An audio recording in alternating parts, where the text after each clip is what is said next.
like, man, Rollo Tomassi don't get no hoes, man. Who, like, come on, man, like, who gave Rollo Tomassi this God tier status? Like, Rollo Tomassi don't get no hoes, man. Like, show me some hoes Rollo Tomassi pulled, you know what I'm saying? Show, like, really, like, y'all acting like he really popping, pushing P, like, y'all acting like he came out the womb saying, P.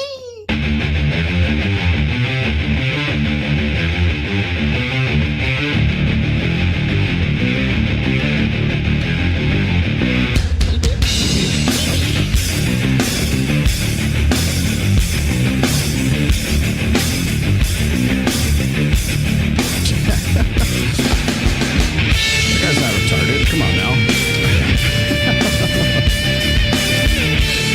Oh boy, you guys ready for this? This is actually technically my first official show of the new year, and oh my god. Oh my god. We're already in deep. We're only 7 days into the new year. 7 days. I think I might have been a little premature with my predictions. Live from Reno, Nevada, this is the Rational Male. Deep in the heart of the Nevada desert, high desert in my nuclear, deep within the confines of my mother's basement, apparently. 55 years old, sitting here. Mom! Mom! Where are the Cheetos?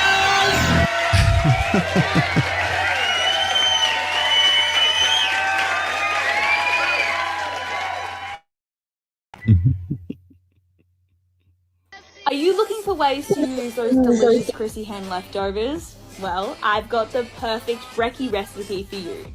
Introducing my Chrissy ham brekkie sandwich featuring Abbott's Bakery rustic white bread. Now, Abbott's Bakery bread is for those who see their kitchen as a playground to feed their creativity and evoke delight. Made for the makers, this premium versatile range is my favourite gluten-free, dairy-free bread option. Soft, delicious, and doesn't fall apart in your hands. Now for my recipe today, all you'll need is avo, tomato, egg, your Chrissy ham leftovers, my secret marmalade, clove, Dijon mustard and mustard seed glaze sauce, and of course, the star of the show, your Abbott's Bakery bread of choice. I've chosen rustic white, but there's so many in the range to choose from. Merry Christmas, and I hope you enjoy. Oh my God. They just fit so perfectly. They remind me of something. I just can't put my tongue on it. What do they remind you of? I don't know, but oh my gosh, this, the size, the smell. Oh, the moon must be in retrograde or something. Look, this one's even bigger. Oh my God, it's like so juicy.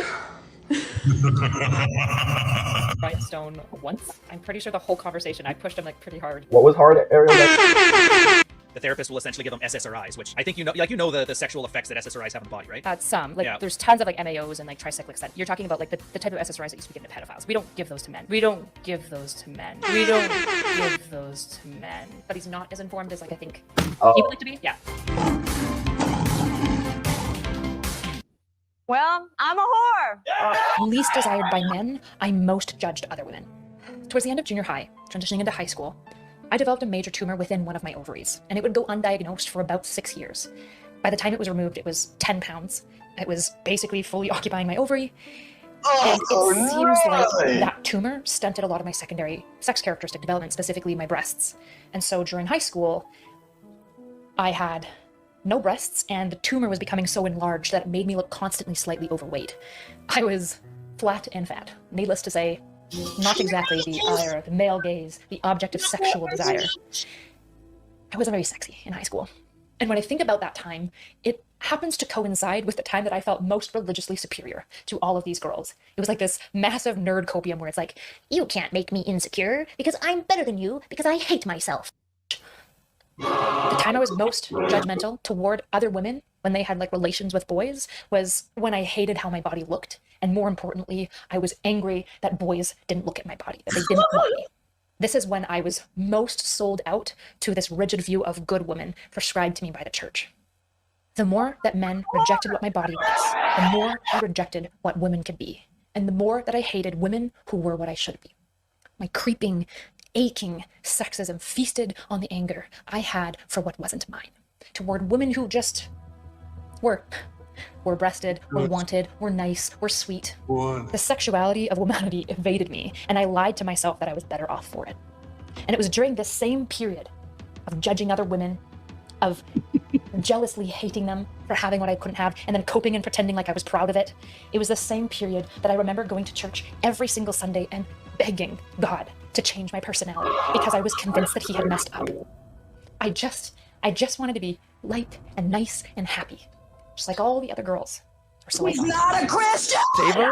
Yeah. Captain Savo? Yeah, I met him Savo? on the show. Savo. Hold on. Where'd you meet him? On the show. Stop it right now. No way. On the show. You met Kevin Savo on the show here, and now you guys are engaged. Engaged, yeah. Savo, you dirty dog. What the fuck? He was here with another girl. For that, He was here with another girl. Don't listen to him. Don't listen. No, I don't like that was his friend. Oh, yeah. I think. I hope. You were on the show.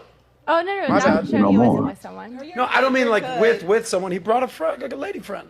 Oh, okay. That was when I met him. There's so much tension in this room. Are you right now. telling You're me good. you You're met feeling here on the No, Saucecast yeah. where finance meets romance? We did The it. sexiest financial show in the world that we just made our first love connection, Oh Chuck my Woolery God. style. Wow. More confetti. And respect, he was here with a girl, and she was still like, I'm getting that motherfucker. Wow. Yeah. I think you were on that show, bro. Yeah, you were. Is this story true? Yeah, 100%. I just. Wow. Kevin Savo. I have his number. We might have to call Kevin. Hold You should on. call Kevin. Yeah, Guys, I'm sorry. Call him and put him on speaker. I'm sorry right here. Well, congratulations. He That's should start a freaking awesome. hotline, 1-800 you. save a hoe. He does. So his name is Savo because his last name is Savo. Kevin Savo. Let's see if he answers. Hold on, it's ringing over here. Sometimes you don't get no hoes, man. You know what? I won't be offended if he picks up your call. Kevin Savo! Put it close out. We can't hear it. How you doing, bro? What's up, man? I'm out with this chick right now. Can I call you back in a little bit? What? What? He's saving hoes. What are you doing right now? You're live on a podcast right now with Lauren De Laguna, your fiance.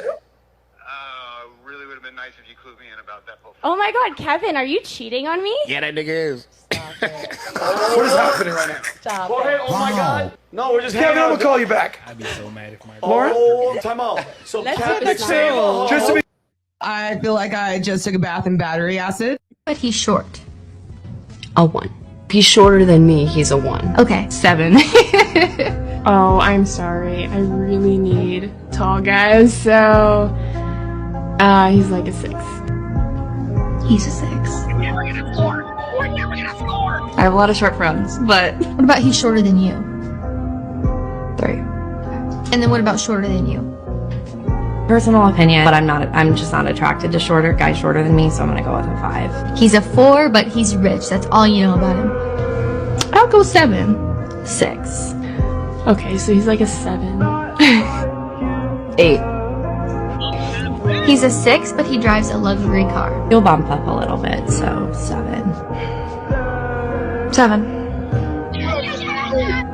An 8. He's a 5, but he has a boat. 8. 6.5. A 10. Tried out threesomes? Threesomes? Yeah, the first couple were good, but then they got kind of weird because he kept losing interest in the other girls. I just didn't know that you're into threesomes. It's kind of neat. No, I'm just like done with all that. Well, I'm a whore. I'm so happy you're not like any of that. Yeah, I could see why that would make you happy.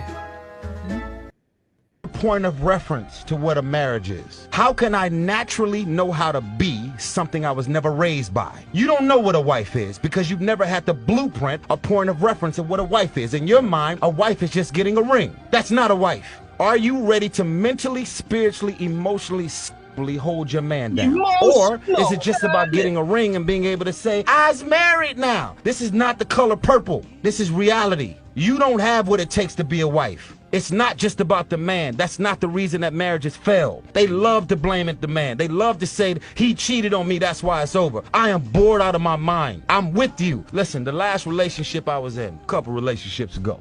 I thought you said the last one. Okay. I thought this was just not you, it's I men. told this woman, I swear to God, man, I swear to God. Why you gotta swear on him? I'm just telling the truth, man. That means I'm telling the truth. I swear, man. I told this woman, if I was stranded I was so bored. Every time I went through the worst periods of my life on a personal level, this woman didn't know what to say or do to help me to get through. You were physically there, but I still felt alone. I said to her, if I was stranded on an island and they said you can take either a thing or a person, it wouldn't be you. You told her that? I told her that. That's why You probably could have just brought it up. You didn't have That to say wasn't that. about tearing her down. Listen, Okay. I'm already on an island and I feel by myself.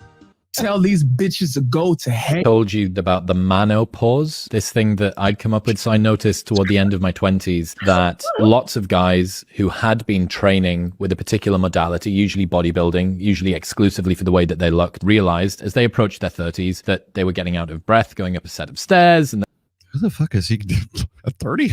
that they maybe couldn't touch their toes, and they looked fantastic, but they just felt like they should maybe start to value different things. You know, come to think of it, I don't think I've ever seen Chris Williamson with a chick. Just saying. They then changed their training and they would go and do Brazilian Jiu-Jitsu or yoga or CrossFit. And that precipitated a change in everything else. And I saw this in myself. I get toward the end of my 20s. I've achieved success in many of the ways that society tells a young man that he should value success. There was a discordance. Something felt off. You then think, maybe I need to assess whether or not the things that I've been told I should want are things that I actually want to want. Oh, those guys are back! It feels like a quarter-life crisis. I think so many men go through this. No, just you. Community, they don't really extend any grace to women. Yeah. You know, they will bash women for being single moms. They will bash women for having an OnlyFans. And they have a lot of empathy for, you know, men that are incels. They have a lot of empathy for that, but then they don't have empathy for intimate partner violence. That's something that I never hear them talk about on the show. And that's a real thing. Like that's a huge thing. Do you know that that's the second highest way that women die? The first is heart disease. Yeah, well, at least you got that part right. The second highest is intimate partner violence. And that's a woman dying, not a man dying. That's a woman dying. Yeah. Actually, I'm pretty sure it's probably like street violence, but let's keep going. And that's a real, like that's a, like where is the empathy for, like, you want to talk about gender roles, you want to talk about you know, modern dating. Why aren't you talking about intimate partner violence?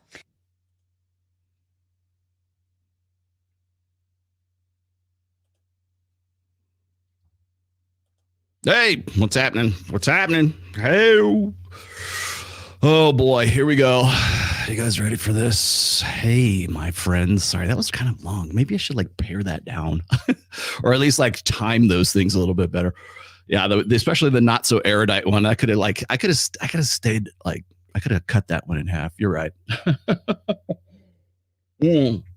How are y'all doing today? This is actually the very first. Hello there, children. How's it going? The very first episode of the new year.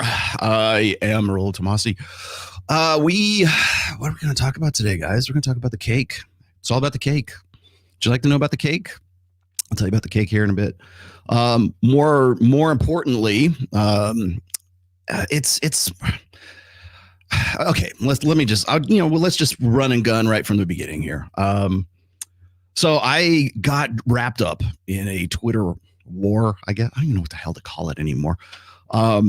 And apparently there is this nice little girl, and her name is, where do I have it right here? Isabella DeLuca decided that she was going to bake a cake. She knew you were coming, so she baked a cake. Let's see if do I have this loaded? I don't know if I have it loaded just yet. Anyways, I'll load the tweet up here in just a moment. But getting back to it, I actually got dragged into this. Thanks a lot, Rachel Wilson. Andrew Wilson's wife added me to I guess some sort of Twitter thing that she was doing. She went after DeLuca. So, yeah, not to be confused with De Laguna, who was in the Kevin Savo video right there. But she's baking a cake. That's all she's doing. She's just baking a cake, man. What's wrong with you, Rolo? Can't you take a joke? Can't you just see what she's doing? She's just baking cakes. And let me see if I've got the tweet right here somewhere. Got it loaded up. You know what? I might not have. Let me drag this out. Oh, no, I do. I've got it right here. There we go. Sorry, I apologize for not having this already preset. I'm more concerned with the where'd it go? There it is. Here we go. Oh boy, this was really great. If you haven't seen this already, I'll show it to you real quickly. Anyways, this is part of the thing. Not so erudite decided to like chime in here about her breasts and how stunted she was as a child. So I'm sorry. That was a very emotionally damaging where'd it go? It was a very emotionally damaging section right there. But down on the bottom right hand side, or excuse me, bottom left hand side there, you can see Miss DeLuca, Isabella DeLuca, doesn't matter. And her boobs and her crucifix. And of course, that was a point of contention in that whole Twitter war. And of course, the only thing okay, so what do you think my response was going to be to cake tits? Not the tits, not the crucifix, but the very fact that this is going to be, and this is probably the shot across the bow, I think, for 2024. We're going to see more and more of this crop up. We're going to see more of the trad thought, trad wife, whatever it is. That's the new grift. And she's just ahead of the curve right now. Quite honestly, she's just, it was going to be her, or it was going to be probably 10 other different broads that are going to come out there. And suddenly they've decided that they've turned a new leaf. We're going to talk a little bit about the epiphany phase today too, because I think a lot of people sort of get confused about what the epiphany phase is. I think it's the wall, and it's not necessarily the wall. I will talk about that a little bit today because it is relevant. It is pertinent to the new trad thought craze that's sweeping the nation. And so she decided to bake a cake. But of course, if you know anything about podcasting, if you know anything about like videography or anything like that, I got the other cameras working here too, right? It's a little fuzzy right now, but I got the two cameras going right now. And here, actually, let's do it on this one over here, okay? Because in this camera right here, I have the settings on the focus area set for like a constant, right? It's usually at a set area. You can do like a wide focus, you can do autofocus, you can do focus on a point. And oddly enough, when I'm watching the video of Miss DeLuca baking a cake, it seemed to me anyways that the focus settings were set right about midriff. Not at the cake, not at her face, right about here. And here, I could show you one more time. Right about there. Well, the focus was probably right about midsection there, maybe a little bit down.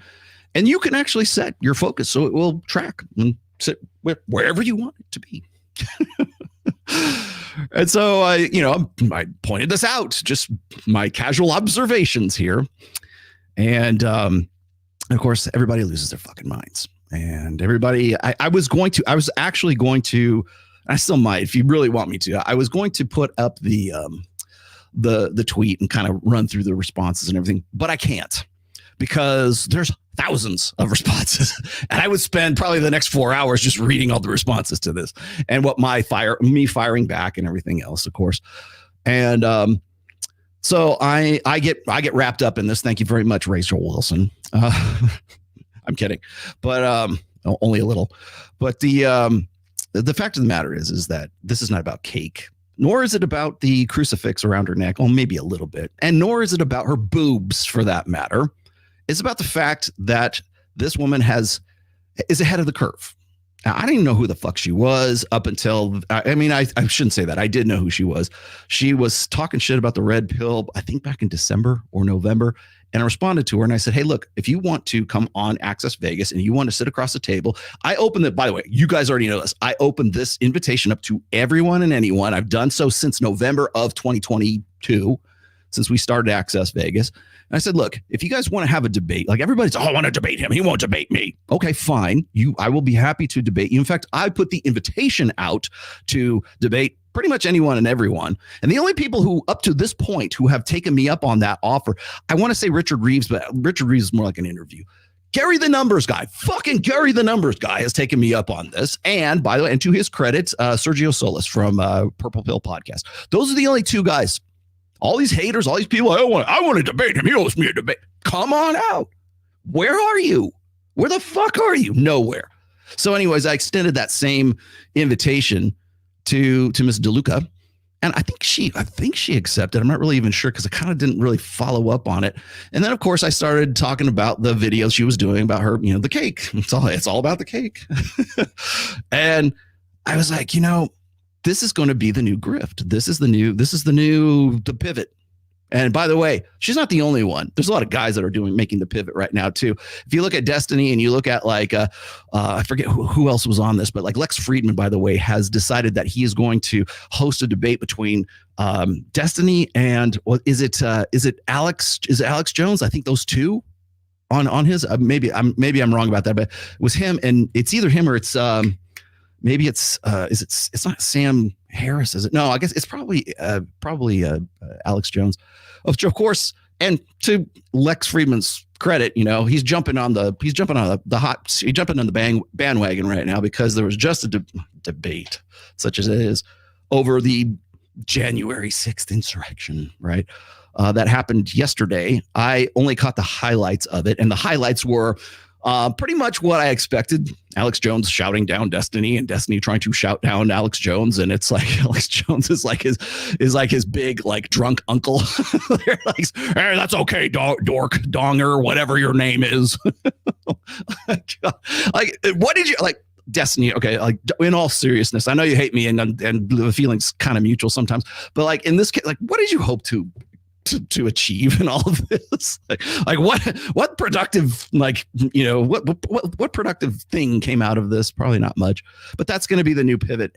And that's really for what I think Hotep Jesus is calling the woke right now.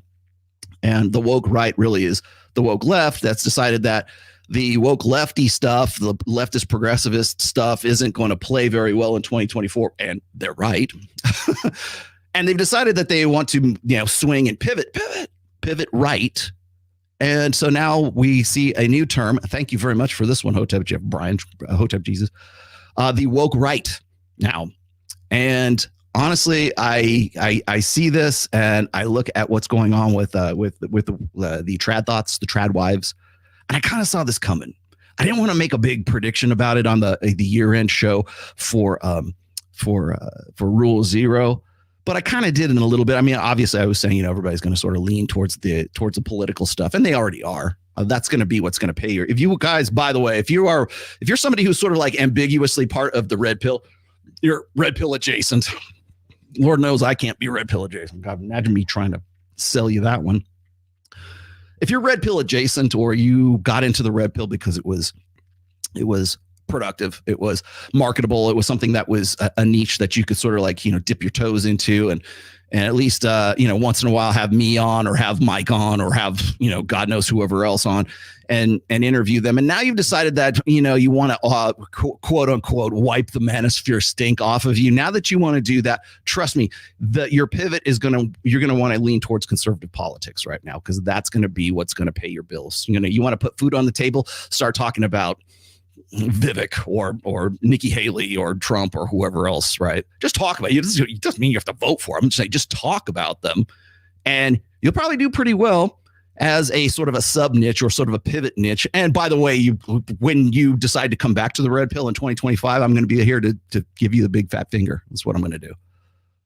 Trust me, I'm taking names right now. I'm writing it all in the big book of grudges, the big bad book of everything, right? The great big book of everything. Coming up soon. I see you in there. Don't worry. I'm going to get to. I'll get you to super chats here in a minute. I see Glenn in there. Glenn Lawrence in the house. Hold on. Who's hitting me up right now? Sorry. Oh, there you go. Yeah, I thank you, Sam. Sambot is in the chat right now. Behave yourselves because he'll drop the ban hammer on you, and I won't know that he dropped the ban hammer on you. And then about I don't know, 6 weeks later, you go, how come I'm banned? I don't know, because you fucked up, and Sam decided he was going to ban you. So be nice to Sam. Anyways, geez. Okay, well, all right. God damn. All right, here we go. Hey, Rolo, you mentioned in previous videos that if you were to redo your sexual market value graph, you would move the male sexual market value peak from 34 to 36 to 36 to 38. I would like to know what brought you to your change of mind. When I was making that comment, Dan, it was because I was reading the quote from Aristotle, who had said, Aristotle of all people was saying it's the best age for a man to marry is like 38 and the best age for a woman to marry is 18. And if you think about it, it's kind of like, well, men don't really become men until they're 30 these days, but they don't really hit their stride and they don't really hit their sort of peak potential years until they get to be about 36. I was kind of hedging my bets when I was doing that. And you got to remember that when I was doing the infamous sexual market value graph, it was a completely unscientific, it's just me going, you know what, this is what I see happening. And so I went with that. By the way, that's about 12 years old right now. And I think I would probably push it just a touch. A lot of people took me to task on that, which if you want to see, it's actually, I think I have it right here. There you go. This is what you're talking about. People took me to task on this. They said, you know what, men actually become more sexually valuable when they're in their 20s, or it didn't used to be that way. Back in the, I don't know, turn of the century, it was much different. I'm like, yeah, but this is for the 20th century, really, partly for the 21st, I suppose, as well. So yeah, you could probably, it's on a sliding scale, put it that way. Oh, and then, by the way, let me, now that I've got this, I said, thank you for bringing this up. People want to, the first thing any woman ever hits me up on about that graph is I started at 15, right? Oh, Rolo's, he wants to get with 15-year-old girls. Trained seals, right? No, the reason why I did that was because when I had created that graph, I was still a moderator at So Suave. And there is a teen/high school forum. I think it's still there at So Suave right now. And so right around 15, 16, 17, that's when guys and girls start to become interested in each other. It's not that I think that guys who are 38 should be getting with 15-year-old girls. Thank you very much. I leave that up to the teachers, to female teachers getting with 15-year-old boys. We'll just leave it at that, right? That's really more common these days than anything else. But that's not what my point was. The reason I started at 15 is because that's when, when you're a teenage kid, when you're a teenage boy, you're a teenage girl, that's when you start taking interest in each other. That's why I started it there. Thank you very much. But of course, everybody goes, oh my God, Rolo. No, that's not what it was about. And so if you go and you look at this, and of course I started, where's the other one? Here's this is the chart. If you look at this, from 15, I also started this at 15 too. Nobody gives me shit about this. This is in the second book, by the way. This is the timeline.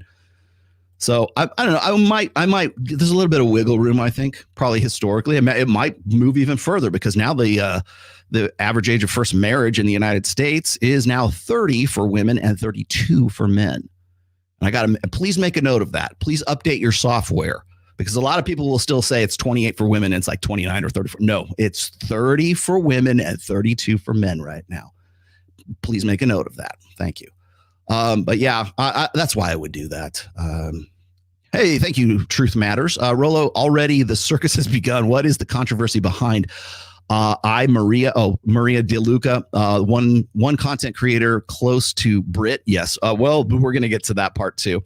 And the blue-haired man, yes, went nuts to the point she exposed her daughter's Instagram account. Yeah, well, that was going to be part of the story here. Just a moment.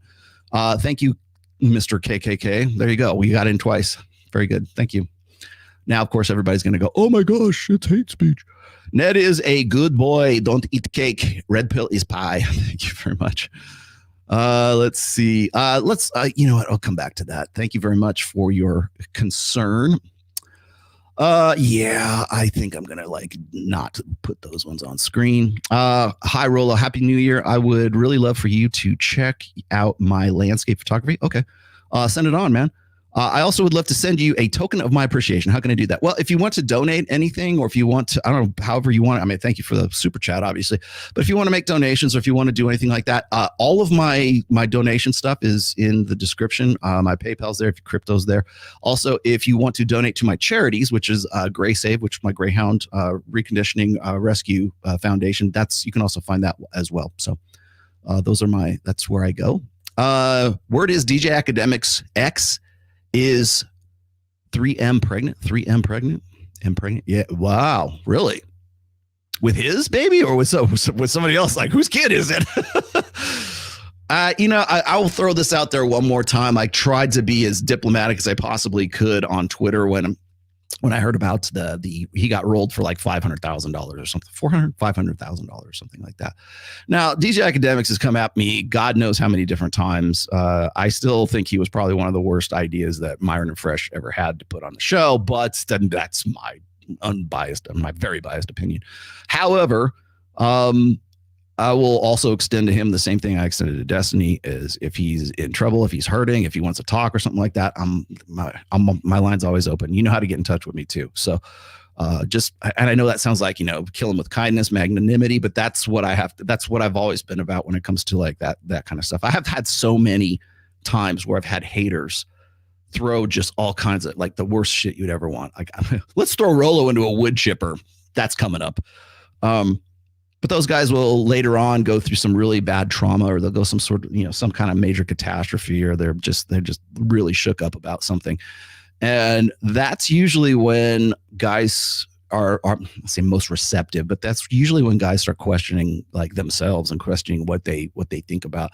And it's usually the time at which people are, like guys in particular, are more open to sort of understanding, like really listening to what the red pill has to say. And so even when I have like really bad haters, I kind of have to still say, you know what, come, it's a big tent, come in the tent and let's talk. Right. Because I don't care how bad you hate me. It's not enough for me to say, yeah, go ahead and hang yourself. Please don't. Yeah. What do we got here? Oh, I'm sorry. That's a little serious, isn't it? James, $20. Thank you. We know she's a thirst trapping. She knows she's a thirst trapping. She knows she's a thirst trapping. Is that your new song? Is that country music, or is that Swedish death metal? Because apparently, according to Mr. Bryson, they're all leading to fornication and the devil. We know she is thirst trap. Thank you, but she is thirst trapping. Longhouse Archipelago by some red pill dude. Thank you. Somebody's going to make a song about that. Giovanni Sanders, get on it.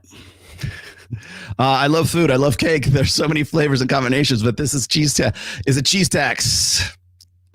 Yes, the truth is the truth and the facts are the facts. If you want to pet the dog, you got to pay the tax. Glory to our robot dog overlords. Thank you. Ned needs love. Actually, one of the reasons why I've been like pushing the show back like 5 minutes ish, or I'm like a little bit late, is because I had to go do a bandage change again this morning at 10:30. And so I had to like sort of hustle my ass up as soon as I got back, because Ned needs bandage changes because he's still got the open wound on his break right there. And by the way, it's looking really, really good. Just to give you a quick update on Ned, it's looking really good. It's just a pain in the ass. And then it decided to snow here in the high desert of Reno. And so now we're dealing with snow on top of everything else. Sundresses and straw hats are coming back in style. Oh, yes. It's Scarlett O'Hara time season. It's grifting season for Scarlett O'Hara. Most of us that really know women see this coming a mile away. Yeah, of course. Well, because it's gonna be what plays is what it's gonna be. It's a new. What I think is funny is like a lot of the chicks that are pulling this shit right now, they think it's a new grift. They think it's like some sort of like new novel thing to do. And for this year, it probably will be. But you're really not that innovative, darling. Sorry to say. Oh, Jesus Christ. More of that. Okay. Don't give me that. Last night I dreamt my wife caught me. Oh, wait, hold on. There you go. Last night I dreamt that my wife caught me on a date with another woman after I posted on Facebook about not living by the rules. The worst part or the best part is I enjoyed being caught. 2024 is does that qualify as like a red pill dream? 2024 is a year of I don't give a fuck. Favorite cake is cheesecake. Yeah. Well, it's not tres leches. I threw that in there because it was that three milk cake. It's the nastiest shit in the world too. I've had that shit before. Why? Why would you do that to cake? Hey Rolo, have you seen the old clips of the new Star Wars director? Yeah, she enjoys making men uncomfortable. Yeah, and you know what? Star Wars is like stop milking the dead cow. It's over. It's over. It's over. People like walk away, go away, find something new. Star Wars is dead officially as of 2024. Imagine, and I hate to say that too because I love Star Wars. Imagine an app where you can take a pic of a woman's face and it finds all her social media, including OnlyFans. It's 60% developed. Only 60? Yeah. You know what's funny is I have had what was it? I've talked to people who were talking about doing it's kind of like a wingman kind of app. So if you're out on a date or something, or for instance, if you meet a girl at I don't know, club or something like that, and you follow each other on Instagram, you have like sort of like a third party thing where you can like sort of send the Instagram to this other app. And the other app does a quick, like lightning fast, probably AI lightning fast background check on the girl, so that you know what you're getting into before you play yourself out, or you shoot your shot kind of thing. I know that was under development almost like 2 years ago. I think I heard about that on Fresh and Fit at one point, but yeah, I'm sure that's out there with the Wingman app. Yeah, we'll go look up. We'll do the background check so you don't have to, and you can get back to wherever you at. Yeah, I have never had good tres leches cake. Yeah, I'm sorry, but I don't know. It's just something about runny cake is not something I want. But it's 3 milk cake. Is that what it's called? Tres leches, right? How many milks do you need? Was it goat milk, cow milk, and something else milk? I wouldn't even know what to tell you. Anyways, let me get back to the story here. Yes, you're correct. So I'm having this back and forth with what's her DeLuca, with Isabella DeLuca. And of course, it's not even really us. It's everyone who piles on afterwards. And I didn't realize this until it was too late, because then you go, and I've gotten into the habit of, if people like throw shit at me, I'll go and I will check out like who your follows are and who what your likes are. By the way, if you're going to start throwing shit at me on Twitter, understand I'm going to go check out your likes. And if you have like, I don't know, anime waifu porn on your likes, I'm going to call that out. I'm going to say, thanks, no thanks. I'll block.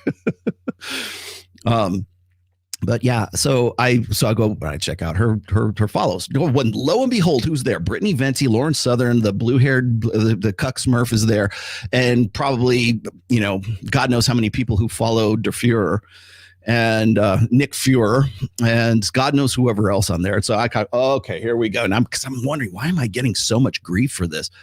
The reason I'm getting so much grief for this is not because of the tits, not because of the cake, not because of the crucifix around her neck, but because I'm calling out the grift.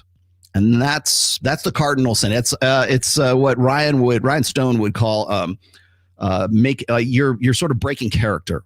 You're calling out the kayfabe. It's like professional wrestling. And if you say, hey, wait a minute, professional wrestling is actually fake, right? If you're the guy that says that, you're breaking the kayfabe. And that's really kind of what's going on in all of this. And so what happens is, if I point out the fact that it's like all these guys coming to her defense, just white knighting like hell, this is pretty intense for, right out the gate. I think it was like, January 2nd, 3rd or something like that when all this went down. I'm like, damn. And then, of course, she decides that she's going to dox my daughter and throw out pictures of my daughter and go whip them off of Instagram, right? And I'm like, where's all this coming from? Well, it really what it was an opportunity to hit Rollo Tomasi. That's really what it comes down to. Now, I don't care about the tits. I'm glad. Hell, let me see more. Please do. Go get a micro bikini or something next time, ladies. Really, seriously. Get a micro bikini and put your crucifix on and pretend to be a good, God-fearing, church-going woman. Bravo. Respect the hustle. Go for it, girl. But don't expect me not to call out the bullshit. Don't expect me not to call out the pivot here. And it's not even so much her, but she doesn't want you to reveal the kayfabe, Rollo. But it's the guys who will get caught up in this, or the women who go, oh, finally, we have this wonderful, wholesome girl who's got big, giant majigums, and she's, making the cake, right? And expect more. I've already seen more of this, by the way. There's already been a lot of chicks who've been like trying to jump on this grift as well. They're making sandwiches. They're making breakfast burritos or whatever else. It doesn't matter. It doesn't be cake. It could be anything. And of course, she's already done a follow-up of this, which is like cherry cobbler or something like that. That's already out there too. And it's, of course, it doesn't play as well as the original. Sorry, the sequel is never as good as the original, dear. So try to keep that in mind next time. Let's see. Jeez, you guys are hitting me hard and heavy. Did you get a chance to see Joey Barton's tweets as he retired the UK footballer, getting backlash from the MSM about tokenism, with female footballers doing punditry on men's football and offer no insight? No, I have not seen that. I'm sorry. I don't really follow football. UK football. I know a few of the teams and everything. I actually do enjoy soccer like once in a while, but it's like it's not like something I follow quite honestly. Ask me about hockey teams, no problem. I'm right there with you. NFL, okay. I played fantasy football with Donovan Sharp. Help! My girlfriend sent her male coworker a pic of her in her dress at New Year's. Should I dump her? What was the dress? Send me the picture and I'll tell you. Him and his girlfriend are friends with her. Am I overreacting? I don't know. What is the dress? What was said? Is like I need more context, man. Like it's like girls throw pictures of themselves on it. Does she put pictures of herself on Instagram? Most likely. Let's see. Here we go. Happy New Year 2024. The main goal for this year is to collect more fine luxury cardboard rectangles. Really? Thank you. Glad to see Andrew from the Crucible discussing with Rule Zero crew. When's the next book? Next book is Maxim's. Probably maybe this quarter. Should be good. See, the problem is I can tell you when I'm done writing it, but then I still have to go through all the rigmarole of doing the layout for the book, and then I've also got to go and put it on Kindle Direct Publishing. I got to wait for that's really the longest part of the process, because they have to go look through it. There's an approval process for books, and it usually takes at least a week, maybe sometimes 10 days, depends on what it is. Audible book, then I got to worry about getting a reader and do all that kind of stuff. So I can tell you when the book's going to be ready as far as the Kindle and the print, but people don't read books anymore. But I should say this, the hardback version of the first edition it should be inbound by the end of this month, I would say. It's really done. I'm being anal retentive about it because I want to make sure all the typos and all the syntax and the type size is big, because I'm more interested in doing print books these days. So, hi Rolo, I've been continually improving my entire life, but with it came a lot of jealousy from both friends and family. How do I deal with them, and how do I build social circle if people are envious? What's your take? Okay, so and thank you for the super chat. I have no idea what KAR currency is, but I'm sure it's something. When you sort of unplug, when you become quote unquote red pill, people will resist that, because what it is it's you initiating a change in your own life. And people will always tell, first thing out of people's mouths, especially people who know you, will say, you're trying to be something you're not. You're a poser, right? You're trying, oh look, suddenly he's goth, right? You were a preppy, how come you're goth now, right? They see this sort of radical shift. And I think that's one of the things that guys who if you read my work, or it doesn't have to be my work, you read Ryan Stone, you read whoever, right? And you kind of say, oh, this is my red pill moment. Okay, well, fine, good. I'm happy for you. Then welcome, brother, one of us. But there's going to be a point where your friends are going to go, you're trying to be something you're not. Just be yourself. How come? What happened to you? Oh, you're a misogynist now? Oh, you believe all that crap? People will try to put doubt in your head, and not about the red pill. They'll put it about yourself. You're not really like this. And the reason why people do that is primarily they want to see predictability in you.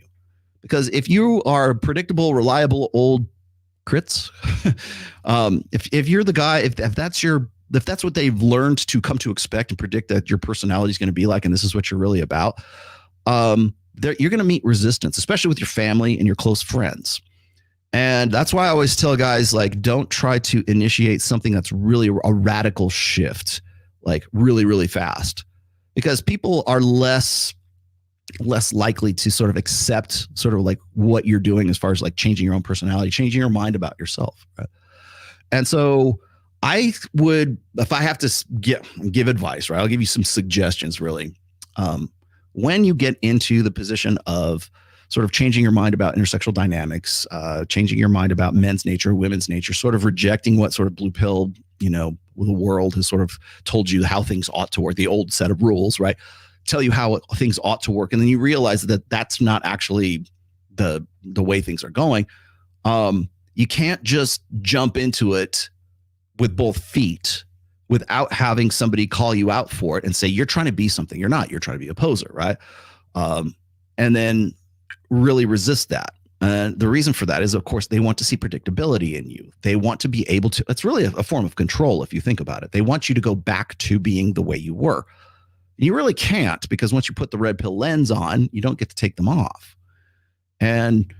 But people don't like that, especially people who are uninitiated to like my work or Ryan's work or gosh, I don't even know who else. Like people want to say like I think a lot of people sort of want to call like the red pill like what Myron and Fresh are doing. And Myron actually I think is a fairly good representative of the red pill.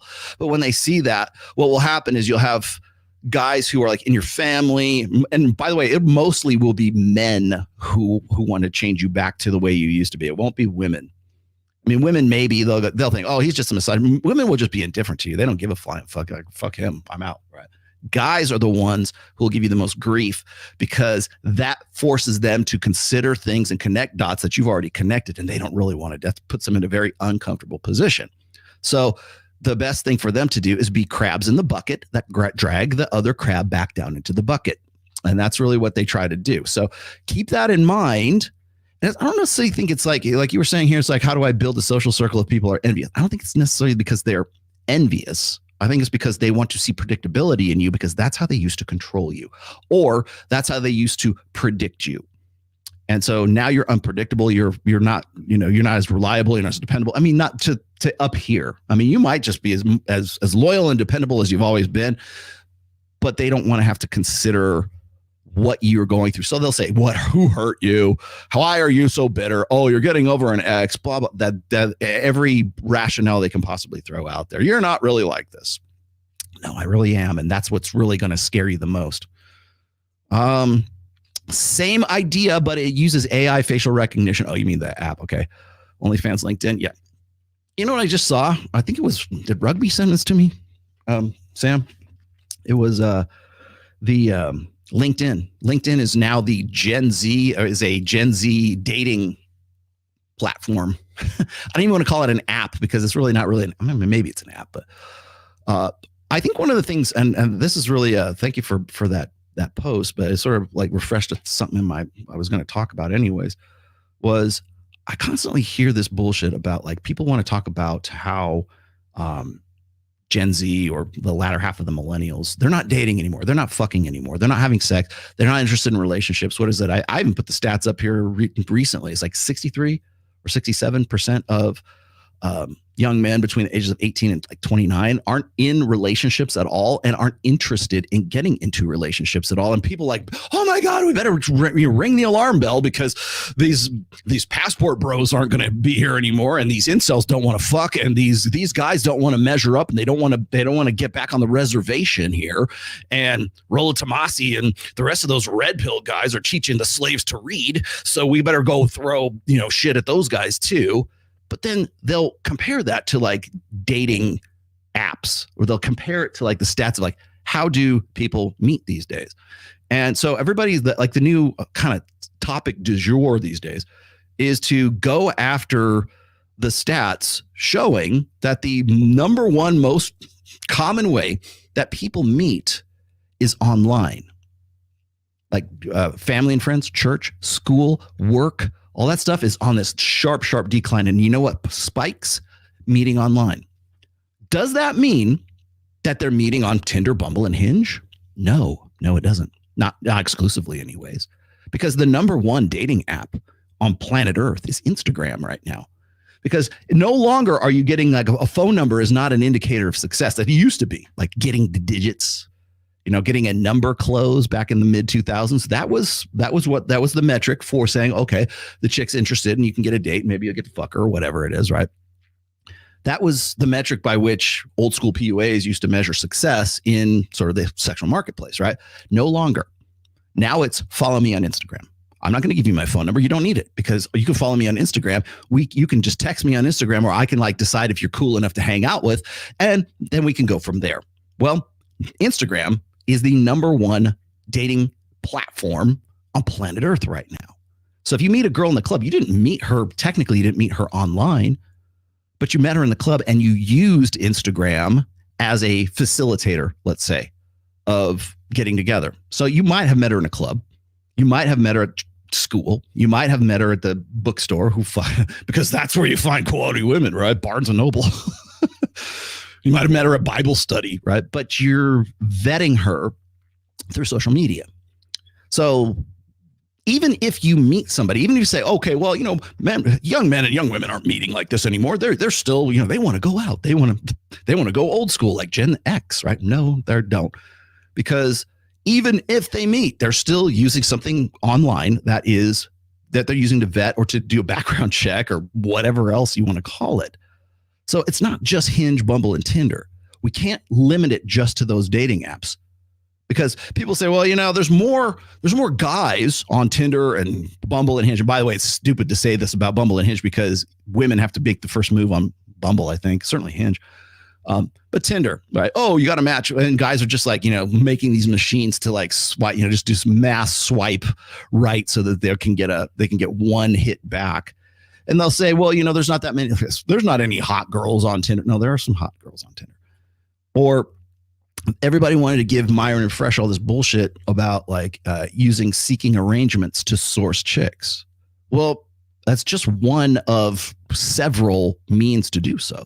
Well, they're prostitutes. They're looking for sugar daddies. Yeah, but at least you know what you're getting into when you're using seeking arrangements. It's like, okay, this is something I want to deal with. Do I want to be a sugar? Do I want to be like a sponsor for this girl? But that's a way you can source for sure. I'm not saying it's a good way to do it. I'm just saying it's possible. Same thing with LinkedIn. LinkedIn is now a dating app. Thank you for that. And now I got it. What is LinkedIn? What LinkedIn has become? Has LinkedIn become a dating app? It's on business. It's on Business Insider of all things. So LinkedIn can be used as a dating app. Instagram is definitely a dating app. It's a facilitator for sure. Then there's the dating apps like Hinge and Bumble and Tinder and Grindr if you're gay. So when we say online, are we necessarily saying that they're meeting online on Tinder or whatever? No, they're not. So guys, if you're going to come at those stats and say, oh, this isn't really how things are, it's not as gloom and doom as you think it is. Yeah, they're still meeting online, asshat. If you play World of Warcraft and you meet your wife to be or your girlfriend in the game and you go to some convention, some dork convention, right? You go to a Comic Con and you meet your good girl of your dreams who's decided to meet you there. Have you not met her online? Have you not facilitated your relationship online? Yes, you have. And you use World of Warcraft or I don't know, GTA 6, God forbid, to facilitate something in real time. You met online. So don't always just exclusively, use like dating apps as your be all end all. It's much more than that. And that I think is really the crux of all of this stuff. Like when people want to say, oh, well, there's the differential on these apps and like it's a tournament ranking system on Tinder and like only hot people get matched with hot people. No. Do you honestly think that like a guy who's like of like, let's just say Justin Waller's, caliber, do you think he goes on Tinder and goes, who could I get with? No, he doesn't have to. They come to him. And you know where they come to him through? They come to him through Instagram. Just ask Farrah. I'm sure she'd be happy to tell you that story. But that's really how it works out. And that's an online facilitation of a date, of some sort of love connection or sex or whatever, hookup culture. But don't just use Hinder, touch and bimbo or whatever. Hinder, touch and bimbo. No, Tinder, Hinge, and Bumble. Don't just use those as your metric. There's other ways that also include meeting online. Oh boy, here we go. Thank you. Rollo, thank you again for drastically increasing the quality of my life. Thank you, some guy. You know what? You get another one. Say my name. Thank you. Now, please, somebody screen cap this and go post it on Twitter right now and make sure you CC all of these dumb bitches who are baking cakes right now. The red pill doesn't do any good for anybody. You know, I really need to do another show where I have a call-in show. And this is like real dangerous. And I have to coordinate this with like Sam or somebody else to like sort of I need a call screener to do these things. But I have done this in the past and I have not done one in years. But I did a show. It was for that Dutch documentary that I was in back in 2020 or 2019. And because they wanted to get sort of this inside scoop on like the manosphere. And of course, everybody wants to do that right now. There's a BBC expose, I guess, that's coming up. I think it's tonight. Somebody can give me the link to that. I would love to see it. But I think they said it's like 9 p.m. UK time. But the BBC apparently has done some sort of like inside edition, expose of the manosphere and the red pill and the incels and Andrew Tate and everything else. And I think it's supposed to be debut tonight. Somebody gave me a DM of that. I don't even know the title of it. Somebody could probably look that up for me. I'd appreciate it. But I haven't done one of these in a while, and I think I really need to, is to do sort of a testimonial kind of thing. And I hate it because I don't do these very often. As I said, I haven't done one in quite some time, but I don't do these because it seems very sort of self-serving and self-gratifying, but sometimes it's necessary because people got to get an idea of the good that the red pill has done for people's lives, because that's all I hear. All I hear is like, oh, these guys don't ever talk about this. Those red pill guys, they're radicalizing incels. Those red pill guys don't talk about domestic partner abuse, right? No, we do. And you know what? We do more good than we do harm. And I think that's the thing that really throws a lot of these women off the track, is because we do better than they would ever want to admit, because they're only peripherally aware of what I do or what anyone else does in the red pill space. So they've got it. And of course, it's not good content unless you're making something controversial about it. But Rollo, I'm down nearly 60 pounds. See, look, there's proof positive. Thank you very much. Here, you get one too. Rollo, I'm down nearly 60 pounds, raking in the six figures, and got my landscape photography side hustle. I'm 34 years old. Thank you for everything you taught me. Keep it up in 2024. Somebody go and screen capture this right now and put it on Twitter. Thank you. Emilio, you rock. You rock. You get the horns. Don't shit on WoW. Most memorable years of my life. I'm not shitting on WoW. Please have fun. I played WoW. Yes, I did. I played it for a while. I had a Tauren Hunter for a long time, and I thought it was great. It was I like the game. I can see how it's very immersive. I'm definitely not shitting on the game. I'm just saying that that's a way that you could meet somebody that you see in the real world, somebody that you actually hook up with.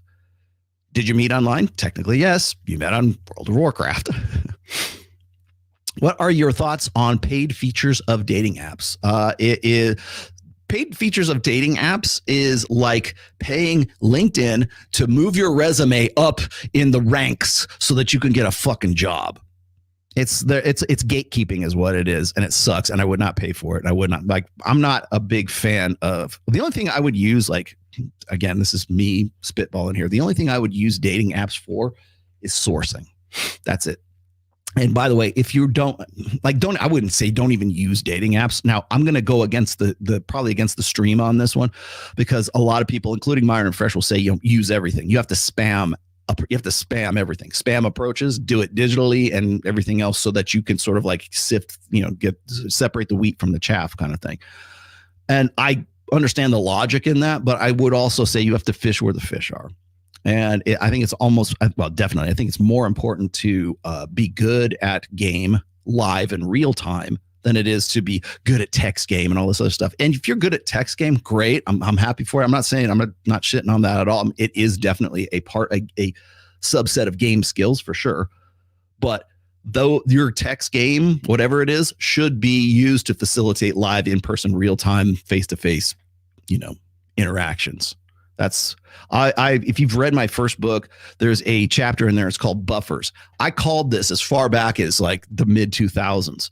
People who are using text, people who are using, dating apps, people who are using digital media, social media as a buffer. That was the title of the chapter, buffers. There's a lot of different buffers. One of those happens to be like digital media, like social media, because it's a buffer against rejection. Oh, thank you. Channel 5 kept Andrew Tate in Big Brother despite rape probe. Is that the one? That's Channel 5. I don't know if that's the documentary, though, Sam. Maybe it is. Maybe it's not. I'm not really sure. Okay. So, sorry, bro. There we go. All right. So anyways, the paid features, whatever if you're going to use dating apps, vaya con Dios, man. I hope for the best, but I think they can be used strategically, tactically. They can be used, but don't rely on them as a buffer against rejection. And I don't think most guys do now. It used to be that was the reason why there was like an over dependency on like texting or an over dependency on using like dating. Well, back then it was like dating profiles. It wasn't even really social media. Wasn't as big a deal. But when I wrote buffers, that is. But why I called it a buffer is because it was a buffer against rejection. Anything that sort of puts something between you and actually a girl going, I'm not interested, like that whole thing, or even like approach anxiety. You use buffers so that you're not like putting yourself overextending yourself so much as you're going to get like punch in the gut emotionally because she rejected you. So a lot of guys will tend to either they check out entirely or they tend to put buffers between themselves and rejection. And that could be something like a sedation too. So it could be pornography. It could be like alcohol. It could be like, weed. I got to have weed. I got to have weed so I can grease the bullshit machine. I need weed or I need booze or whatever so that I'm a little more socially loosened up. And I understand, dude. I used to do exactly the same fucking thing. But so you have to sort of like, you have to lubricate the bullshit machine, I think is really what it comes down to. And I understand the want for that, but guys want sort of a buffer between them and like, it's all right. I don't have to. People used to call it, half the reason we call it game or men make sort of interpersonal intersexual dynamics a game, right? If you make it a game, it hurts less when you're just playing a game than it does when you're getting like a real fucking physical in your face rejection, So it's like, you struck out. And then it comes down to, I got lucky. Oh, I didn't get lucky. Like if you go, and that's a buffer, by the way, when you think of intersexual dynamics, when you think of like making approaches, and if you get shot down, it's not as big a deal if it's a game. If it's just something that we're two individuals playing this sort of like this back. It's like interpersonal conversational fencing, right? That's I always put it in fencing, right? You thrust, parry, riposte, that kind of stuff. That conversation, it's better if you think about it, and it's a buffer really to think about it in terms of it's game. That's why we call it game. And I don't have any problem with that, by the way. I'm not shitting on even the terminology, but I will call out the reason why we do that. We call it game, or we turn it. Well, you're a player, right? Well, it's women feel better about themselves if they get played by a player, not this guy's a really horrible human being. He fucked me over kind of thing. They don't. It's much better. It's an ego preservation mechanic to say, he's a player. Oh, I didn't know. Oh, he slipped in under the radar. Oh, he's a player. Oh shit, you knew what he was fucking about. It sounds better if you turn it into a game or you depersonalize it by making it something like that. That's a buffer as well. Same thing as digital. Social media is easy. You can, if you have an over dependency on it, you get the idea. But that's, it's a buffer. Sometimes maybe you need that a little bit. But if it's an over dependency on it, if that's the only way you can interact with people, then it's a problem. Or if the only way you can meet chicks is if you got to pre-booze, right? You got to get a little buzz on. If you have to do that all the time, then maybe you need to go back to square one. Play it on hard mode a little bit. what was the other? Sedations in general are more or less buffers against rejection. In fact, there's some that are more effective than others. Like if you're pornography, or if you just have decided to check out of this MGTOW, black pill, nihilism, doomerism, whatever the hell ism you want to call it, it's really a buffer against rejection. I'm just not going to play the game. I'm going to wait for her to come to me. No, you're not, because she's not going to come to you. In fact, I even have something loaded up for that. Hold on. Wait a minute. This turned out to be a really good segue, and I'm going to ruin it because I have bad timing. Where'd that guy go? This dude? No, not that one. This guy. Okay, here you go. Perfect timing. Thing with get on your purpose and the women will come, they just won't. I know these guys. They're 28, 30, 32, and their whole life they've believed in this lie that once I make the money, once I have the money, girls will just naturally flock to me. Who do you think you are, Mr. High Value? Life doesn't work like that. You're not just gonna stand in the club like, oh my god, Mr. High Value is in the corner, like let's approach. No, you will still need to make the first move, no matter how much money you have. And if you think, no, I won't have to, or it's gonna be much easier, fine, but you're not gonna attract the women you want anyways. The types of women who will want you just for your money, not the types of women you want anyways, right? You want women to like you for your personality, for your character, for your trait. Okay, this is where he loses the narrative, but I'll let him cook a little more. For your actual essence, for who you really are. Your essence. Do you want women to like you to be part of your life just for your money? Probably not. Essence of Gilfling. What movie? Yeah. So, but I do think he has a point there. Is that you're not just going to go sit over in the side of the club and go, well, I'll just let my money like do the talking for me. One, you can lead with your wallet by not doing a goddamn thing, by just driving an expensive car. I don't think a lot of guys really understand that. But again, even your money, like money, muscles, and game, like when you are deficient in one of those three areas, you tend to gross out in the one that like works the best for you. Money, muscles, game. I think all three of those tend to be, well, synergistic. There's a buzz term for it. They're synergistic in that they all work sort of dynamically together. You probably heard me say this a bunch of times where I don't think it's like whenever Rich Cooper or somebody else says something like, oh, don't focus on women, or no, don't chase women, chase excellence. That's ambiguous. And I think that if you're just chasing one thing to the exception of others, that ends up becoming a buffer. So chase all of them. I won't say chase, but focus on all of them. Using the term chase is like, oh, you're chasing the girls on the playground. You want to pull their pigtails. No, you're not chasing fucking women, okay?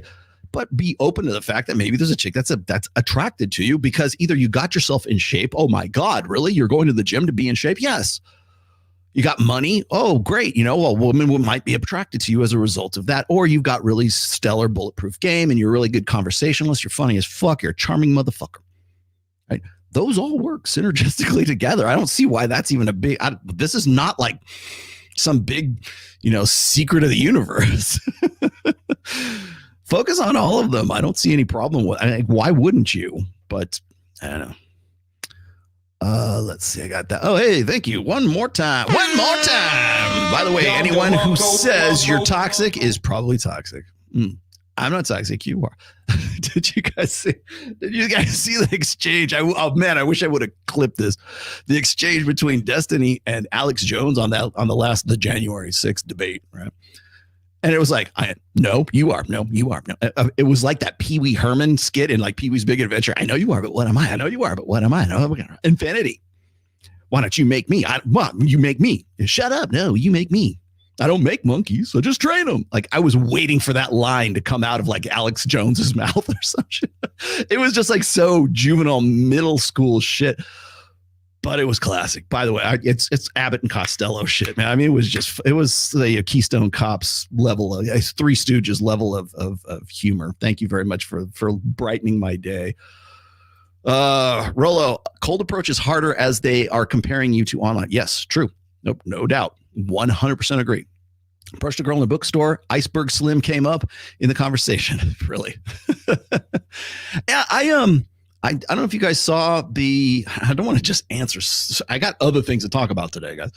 But there was a debate between Mike Sartain and I don't even know who the other guy was. We're talking about the difference between cold approach and like social circle game, which of course is what Mike's big thing is like social proof pre-selection, social proof pre-selection. That's really what Mike Sartain generally follows.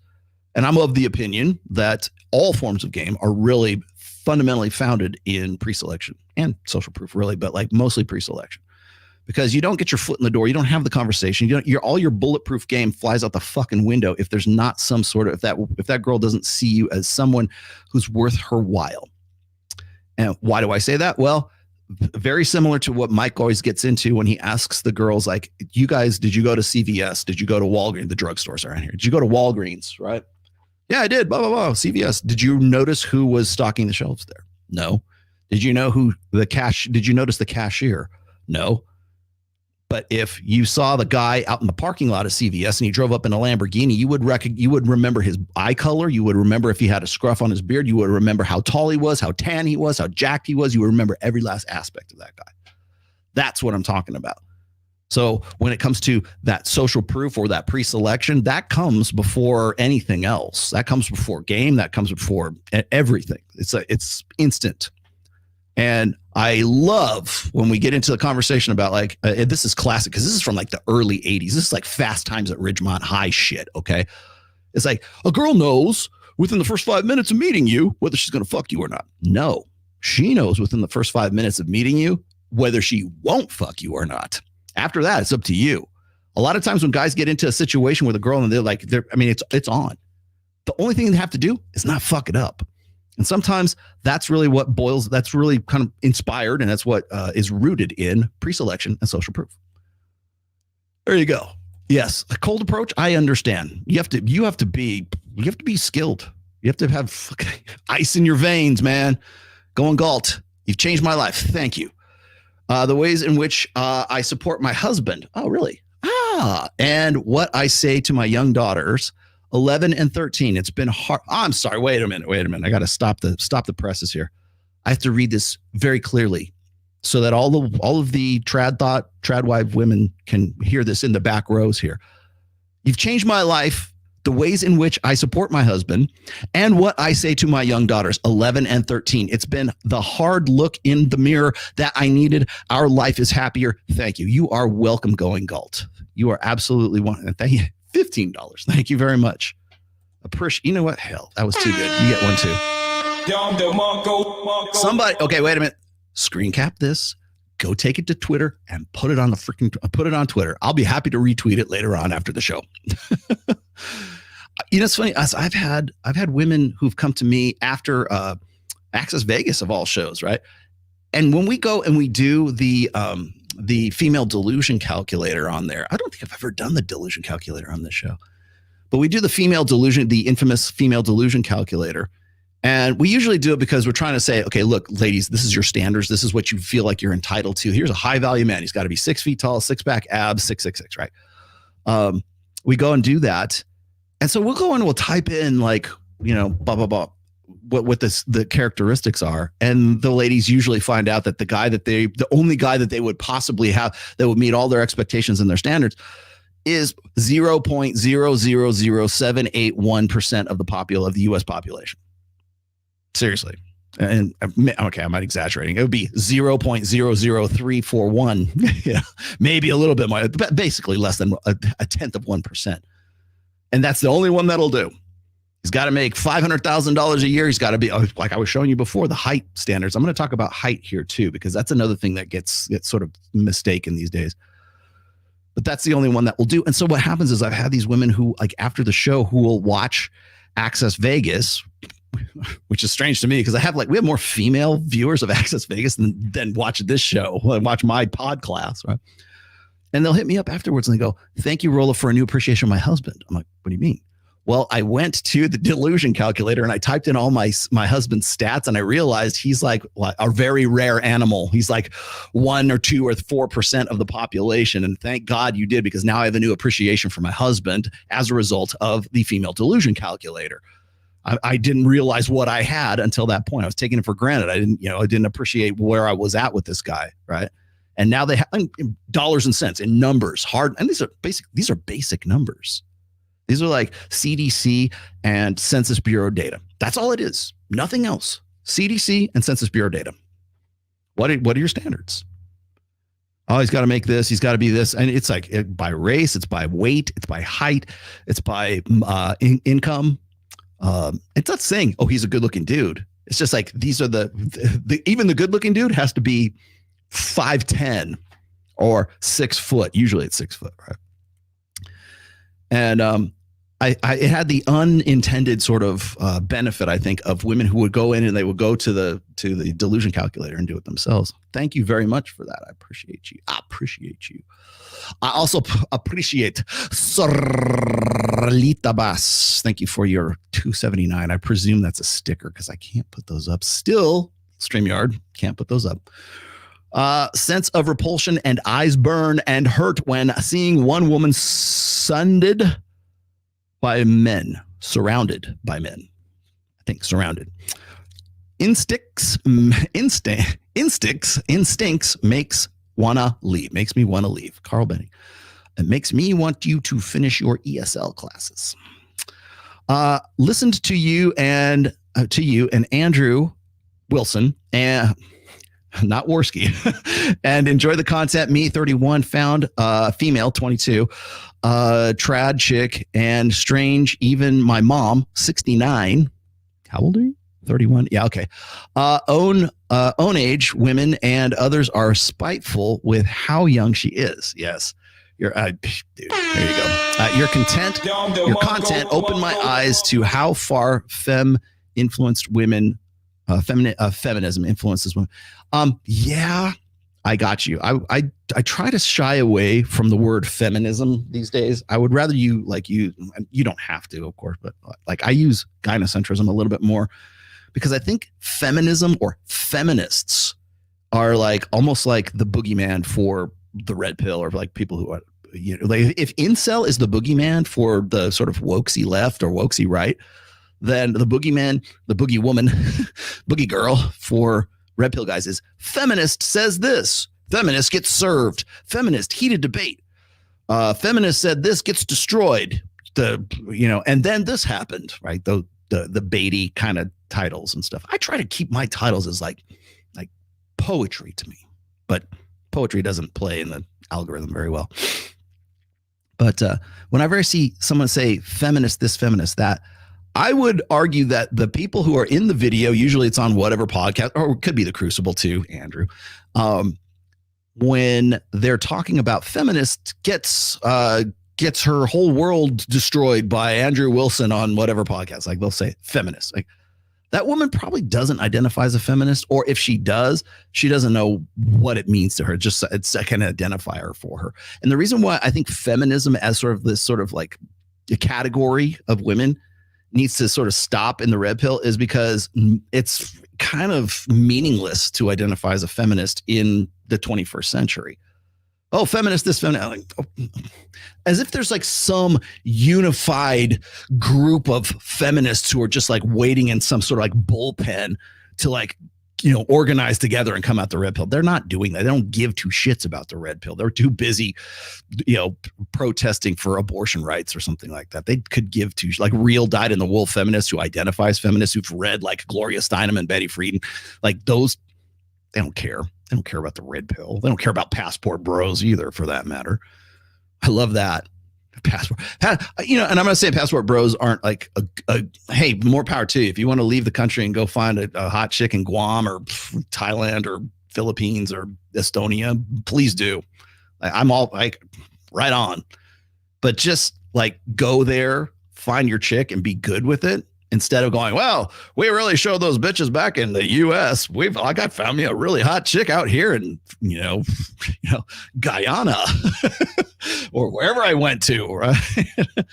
I found her in Liechtenstein. Boy, they're really feminine out here. Boy, those women in the Western societies, they're going to be sorry one of these days. Like that's the whole point. The whole point is we're going to make those bitches sorry. We're going to walk away. They don't care. They really don't care. Do you think that they really care about a dude who's like not as desirable enough in the United States to go to like, I don't know, Argentina or Brazil or Estonia or wherever the fuck you go? They don't care. So, like, you know what? If you really were indifferent about that, you wouldn't care either. And there wouldn't be the titles like, oh, passport bros leave, women, feminists furious. They're not furious. Trust me. They don't care anymore. They really don't. And maybe you don't care. And you probably shouldn't. I would think that if you were like a quote unquote passport bro, that you'll be more focused on, like, if you're getting like more, if you're getting more pussy in like the Philippines, what would be your motivation, your incentive to like say, well, wait, really show those bitches back in the US? I would think you'd be more like focused on the girls that you're with right there. If anything, your videos should be about the Filipina P, who's like one of my favorites now. I love you, Filipina P. I love you very much. I like Filipinos. I like Filipino people. I like them in general. But yeah, I thought that was pretty good. But I mean, really, why is that a motivator for you? Yeah. Okay. But I mean, I understand. I'm not like throwing shade at that passport bros. I understand why. I get it. But just like no chick in the US really cares about that, quite honestly. Let's see. So anyways, getting back to that video with the guy, I mean, sitting in the corner expecting chicks to come to you. He's right about that part. I think he's wrong about the your vital essence and that'll okay, woo, magical thinking. But he's correct in that. It's a buffer. So keep that in mind. Let's see, where do we go here? Anyways, getting back to Cake Girl. Gosh,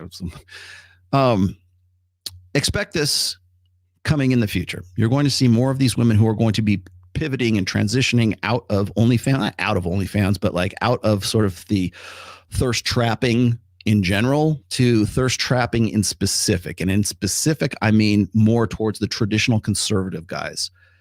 And the reason why I got kind of dragged into this is primarily because they decided that they wanted to dox my daughter at that point. And yes, Brittany Venti or somebody very much with a same literary style decided to send me an email and attach a video of what I presume is an underage video of Isabella DeLuca. It's not, because there's nothing sexual in the thing at all. It got passed around. I'm sorry for passing this on to Tiffany Fox, who then took it and reposted.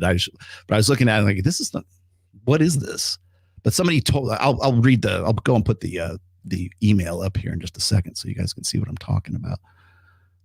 It's not this one, is it? No, that's sorry, that's from last week. Let me go and dig it up here. Pretty sure I put it on the desktop, didn't I? Okay, here we go. So during the middle of all of this, where everybody's throwing shade at me and giving me all kinds of grief for even for God forbid for talking about Isabella DeLuca. Now, of course, let me give you the build up to this. Again, where she's basically just focusing on her tits. She knows that. The chick who's making the ham sandwich, focus. Like, nobody would watch that video or care about it if she was Julia Childs making sandwiches in a burlap sack. No one would care. Absolutely no one. I mean, it did look like a pretty tasty sandwich, I'll give you that. But the point is she's there with her boobs hanging out, just like TradWife girl was, like the blonde girl who's like trying to play the, Susie Homemaker. She looks like a 1950s, like sort of June Cleaver, a combination between June Cleaver and like Marilyn Monroe. And, she's like, like a Stepford wife or something like that, making, the next mac and cheese. Here's how I make mac and cheese. What? But that's prime grade A red meat for trad-servatives. Cuck-servatives. Let's think what else could. TradCons is not gonna fly this year. We're gonna have to think of something else. Trad Thoughts is a good one. TradWives is a good one. All those chicks that wanted to go to Pearl's wife school, bitch school, they want to go to bitch school. This is them. This is the fruits of your labor, Pearl. We've got Isabella DeLuca making cakes, making ham sandwiches.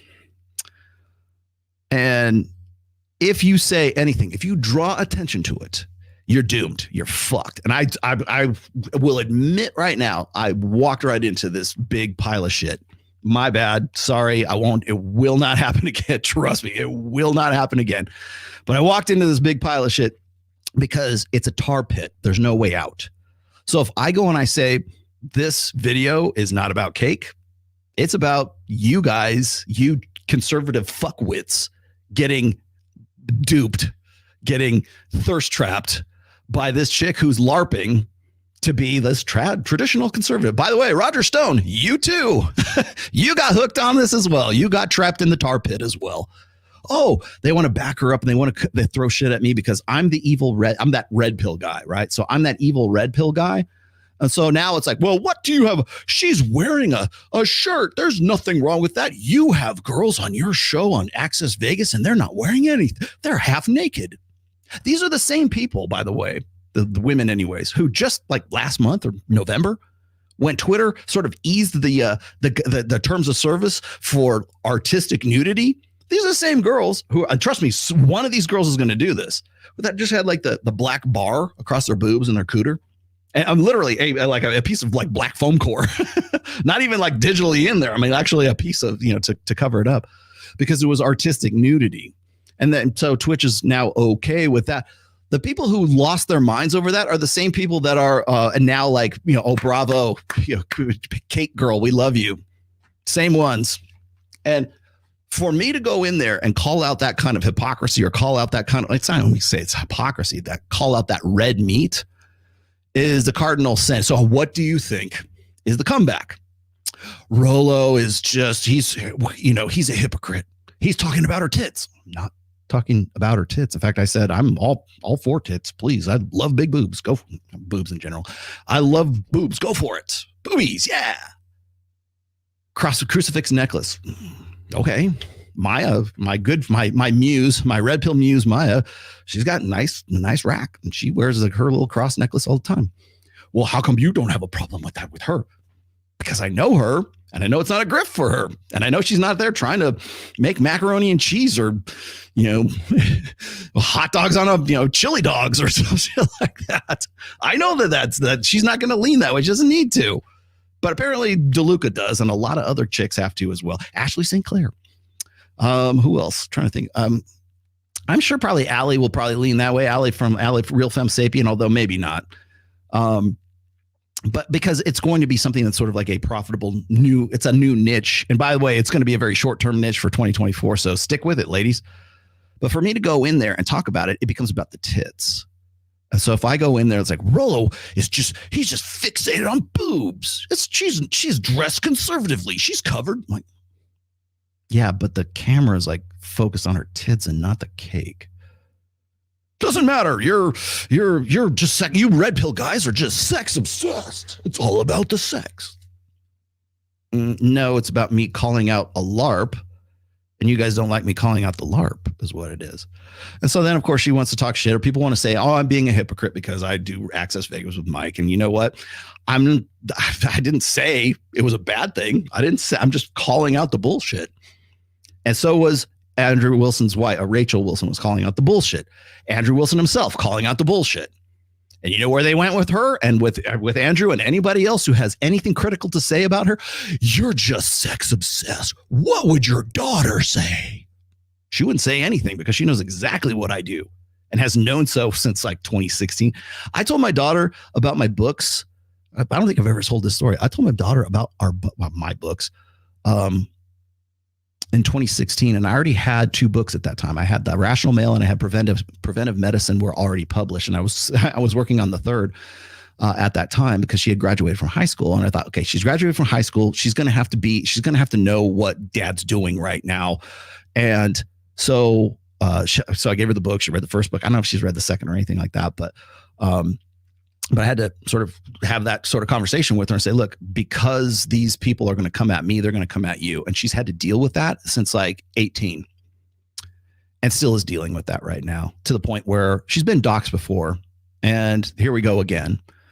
And it's gotten to the point where at one point I had to install Blink cameras, like the Amazon Blink cameras, at her condo in Las Vegas, because at one point during a podcast that shall go unnamed, you know who I'm talking about, she got doxxed, including her location. And it's not the people who actually talk about the my daughter, or want to show a picture of my wife, or show a picture of my mother-in-law, or show a picture of my dogs, or go and show pictures of my daughter graduating from high school because they were clever enough to go find her Facebook or her Instagram or whatever else. And they say, well, she's a public figure. She is not a public fucking figure, asshat. She's not out there. She's not Michaela Peterson, put it that way. But okay, if you want to say, well, they're public domain, okay, fine. Okay. But you're still dragging my daughter into all this. And this was back in 2019, I think 2019 or 2020. She was already in Vegas at that time. And the reason why I had to put security cameras on her condo, which by the way, the condo association really frowned upon, but I did it secretly, because on Easter Sunday of all days, some guy started wandering around her apartment complex shirtless, probably drunk, and calling out her name. But her name was Tomasi. It wasn't her real name. It was like my stage name, right? It was my pseudonym. Trying to find out which unit she was in. We had to call the police. We had to, had to file a report and everything else. And that's what prompted me to put up security cameras as a result of that, because somebody had said, oh, she's in Las Vegas in going to, and then at that point, UNLV, she's no longer there. But it's not the person who's doing the doxing. Like, for instance, I have Isabella DeLuca dragging pictures of my daughter off of Instagram, putting them on Twitter and putting it into that thread. So all of the people who are involved in that thread who hate my guts are now potentially have the same capacity as that guy who decided he wanted to wander around my daughter's apartment complex. Right? Now, they don't know where she's married now. It's over. Like, go home, go find something else to do with yourself. But it's not the person who's doing the doxing. It's the people who see it and they think it's okay. So the person who was out there with shirtless, and I know who he is now, but during that whole time, this is like 4 or 5 years ago, all that shit that was going on at that time, it wasn't the person who did the doxing. It was the people who saw it and said, I'm going to go, I'm in Vegas. I'm going to go find that bitch. I'm going to go and film myself on my Instagram live or whatever it was. I'll show him. It's not you guys. So when you think, oh, well, I'm going to dox his daughter if that's the case. The only reason she's doxing my daughter is because I said, look, the only reason you're doing this is probably because you had a really bad childhood, or probably because your daddy wasn't involved in raising you the right way. And then of course what happens? Oh, I'm going to go get his daughter. Well, guess what? You know who else wanted to dox my daughter and wanted to dox my family? Who wants to find dirt on me? Yeah, that's right. Brittany Venti, Lauren Southern, Destiny, and all those fuckwits that were all involved in all the shit that was going on in August of last year. Hey, we got an opportunity to go and do this, right? So of course that's what happens is they want to dox my daughter, and my daughter's it was funny because she hits me up 2 days later. She goes, did you fuck up on Twitter? She's like, did you fuck up on Twitter again? I'm like, yeah, sorry, I didn't know that they were gonna do this. And so because she got, by the way, she got tons and tons of follows on Instagram as a result of that. They're probably all hate follows. But they want to drag it off of there. Of course, what they want to do is they're going to go, oh, well, look, she's in a bikini. She's in this cute little, my daughter was a pageant girl. You let her do pageants. Yeah, you're goddamn right I did, because that's really a good thing. You want traditional, conventional femininity. You want etiquette. You want being able to sort of present yourself well as a woman and look good and doing everything else. So you look no further than, reputable pageant systems. Been a part of that for a long time. People don't realize that. So when I have Miss Nevada on, we've had 2 of them on Access Vegas, I can talk to them. And then, by the way, there's a lot of other women that we've had on Access Vegas that used to be pageant girls themselves. And they end up becoming real estate moguls, or they have a communications job, right? They've got something that's it's not just or not OnlyFans at all. They're actually doing something legitimate with themselves, right? As a result of being involved in a pageant system, the good pageant systems, there are some scams, but that whole thing is why do you have a problem with that? These are the chicks the normal chicks that you say you want to get with. They're good, conservative, traditional values. My daughter doesn't have an unplanned pregnancy. She's not anything. She doesn't have clinical depression. She was never hooked on benzodiazepines. She was never, she never met with Andrew Tate in Romania to discuss business overnight. That's never happened to Rollo Tomasi's daughter. It's happened to some other people's daughters, but not mine. But you're going to go and give me shit for it. So anyways, I want to throw that one out there and dox my daughter. Well, what happens then? Well, you're just sex obsessed. I'm already dealing with that. Now I have to deal with, well, she's a public figure and we can do whatever we want. I don't think you know what doxing really is. No, dude, I know what doxing is. I've dealt with it for the last 6 or 7 years by the same people, by you guys. And again, it's not the people doing the doxing. It's the people who see it and think it's okay to go and take it a step further. Those are the people. So before you start throwing shit out there and start like pulling that kind of stuff, understand that your actions might not be you actually pulling the trigger, but it's going to be somebody who follows you who is like really unhinged. Some guy who's just simply mentally imbalanced, and he's the one that's going to go take action because he thinks he'll get your attention by doing so. So bear that in mind when you decide that you want to go that extra step. Now, getting back to more to the point here. Let's see. Where did that go? So later on, I get an email, and here it is. Where did it go? I get an email that is eerily similar to the emails, the fake emails by Brittany Venti. And this is the one that was this. The reason Isabella privated her socials. I saw that fucking bitch trying to dox your daughter. Immediately after you call out someone, they pull that shit. Yep. Sound a lot like that other. I can go get that email for you too if you'd like. Isabella the Jezebel. Dude, who uses that fucking who? You know what's funny is like when people like cater these stupid ass emails to try to get me to they just basically wanted me to post that video. Say, look, see, she's actually selling her ass on giving it out away for free or $50 on Dropbox or whatever. Like that was the whole shtick, right? And the point was to make me go and put that on just to publish it in some way, not unlike some other shit that happened in fucking July and August. Right? Now, do I know for a fact that it was Brittany Venti? Do I know for a fact that it's any of those guys? I don't know that particularly. I do know that she follows them. I do know that she's in her follows, in Isabella's follows. So I presume they're all kind of still in that inbred, army of spurgs. So, but oddly enough, conveniently enough, this decides to come into my inbox. Don't know who this e-thought thinks she is. Fooling e-thought. She's fooling with the good girl baking a cake Christian act. She's no different than an OnlyFans thought by her selling literal porn via Dropbox. Trust me, the video had no porn in it whatsoever. And whoever sent me this, you know what I'm talking about. Link to the simps. Who? She said, she should have stuck with that instead of doxing your daughter. Again, dox your daughter. Pain point, right? Let's see.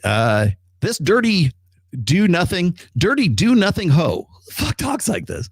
Posting photos of your daughter getting baptized was too far for me. Yeah, by the way, that is true. They decided that because my daughter was in a two-piece in the Pacific Ocean for her photos when she got baptized, that's a bridge too far. See, she's wearing a two-piece. So at least Isabel had her entire midriff covered when her big boobs were sitting there and they were just looking at those the whole time. You're actually the problem, Rollo. Sure. How can she, as a Christian conservative, use holy photos of sacrament as ammo when her only value is her sexuality? Again, repeating something I've said in the past. Oh, yeah, right. This must be one of my supporters. Okay. Trust me, I've figured out how you guys write now. Those baptism photos are the holy trinity of God. Does this retarded cunt know that you need water for baptism? Really, dude? I get some really spurgy guys who they really love me, right? They just try to, articulate themselves. So sometimes I kind of have to go, is this for real or is not for real? But dude, come on now. This is why your daughter is married and she is out here selling these videos to get by. She probably realized it's coming out, and that's why she privated her Instagram. She's not private. She didn't private her Instagram. It's still very much public. I don't know if you heard, but I heard she fucked a lot of conservative dudes in that circle to get by. I heard one story about her doing some guy on the toilet at some conservative studio of some show she went on. All of this is bullshit, by the way. If you know anything about that, I'd love to hear you talk about this skibbity-doo nothing wench. Skibbity-doo nothing wench. Keep doing what you do. Look, here's this attached video that is, by the way, it's not, and there's nothing sexual whatsoever about that video, right? And I was sorry, Tiffany. I ended up passing it on to Tiffany, who ended up putting it out on Twitter. There's nothing sexual at it at all. It is her. Apparently, she was 17 in it. I don't know, but it doesn't matter. There's nothing revealing about it. There's nothing. It's just like you could go and find pictures or a video of like Justin Bieber when he was like 9 years old, and you put that out there. It's not kiddie porn. It's not like anything like that. It's just hey, I really liked Justin Bieber when he was young, right? It has nothing to do with that. But then, of course, what happens is at the minute that Tiffany throws it up there, everybody piles on because they knew it was coming. Gotcha, bitch.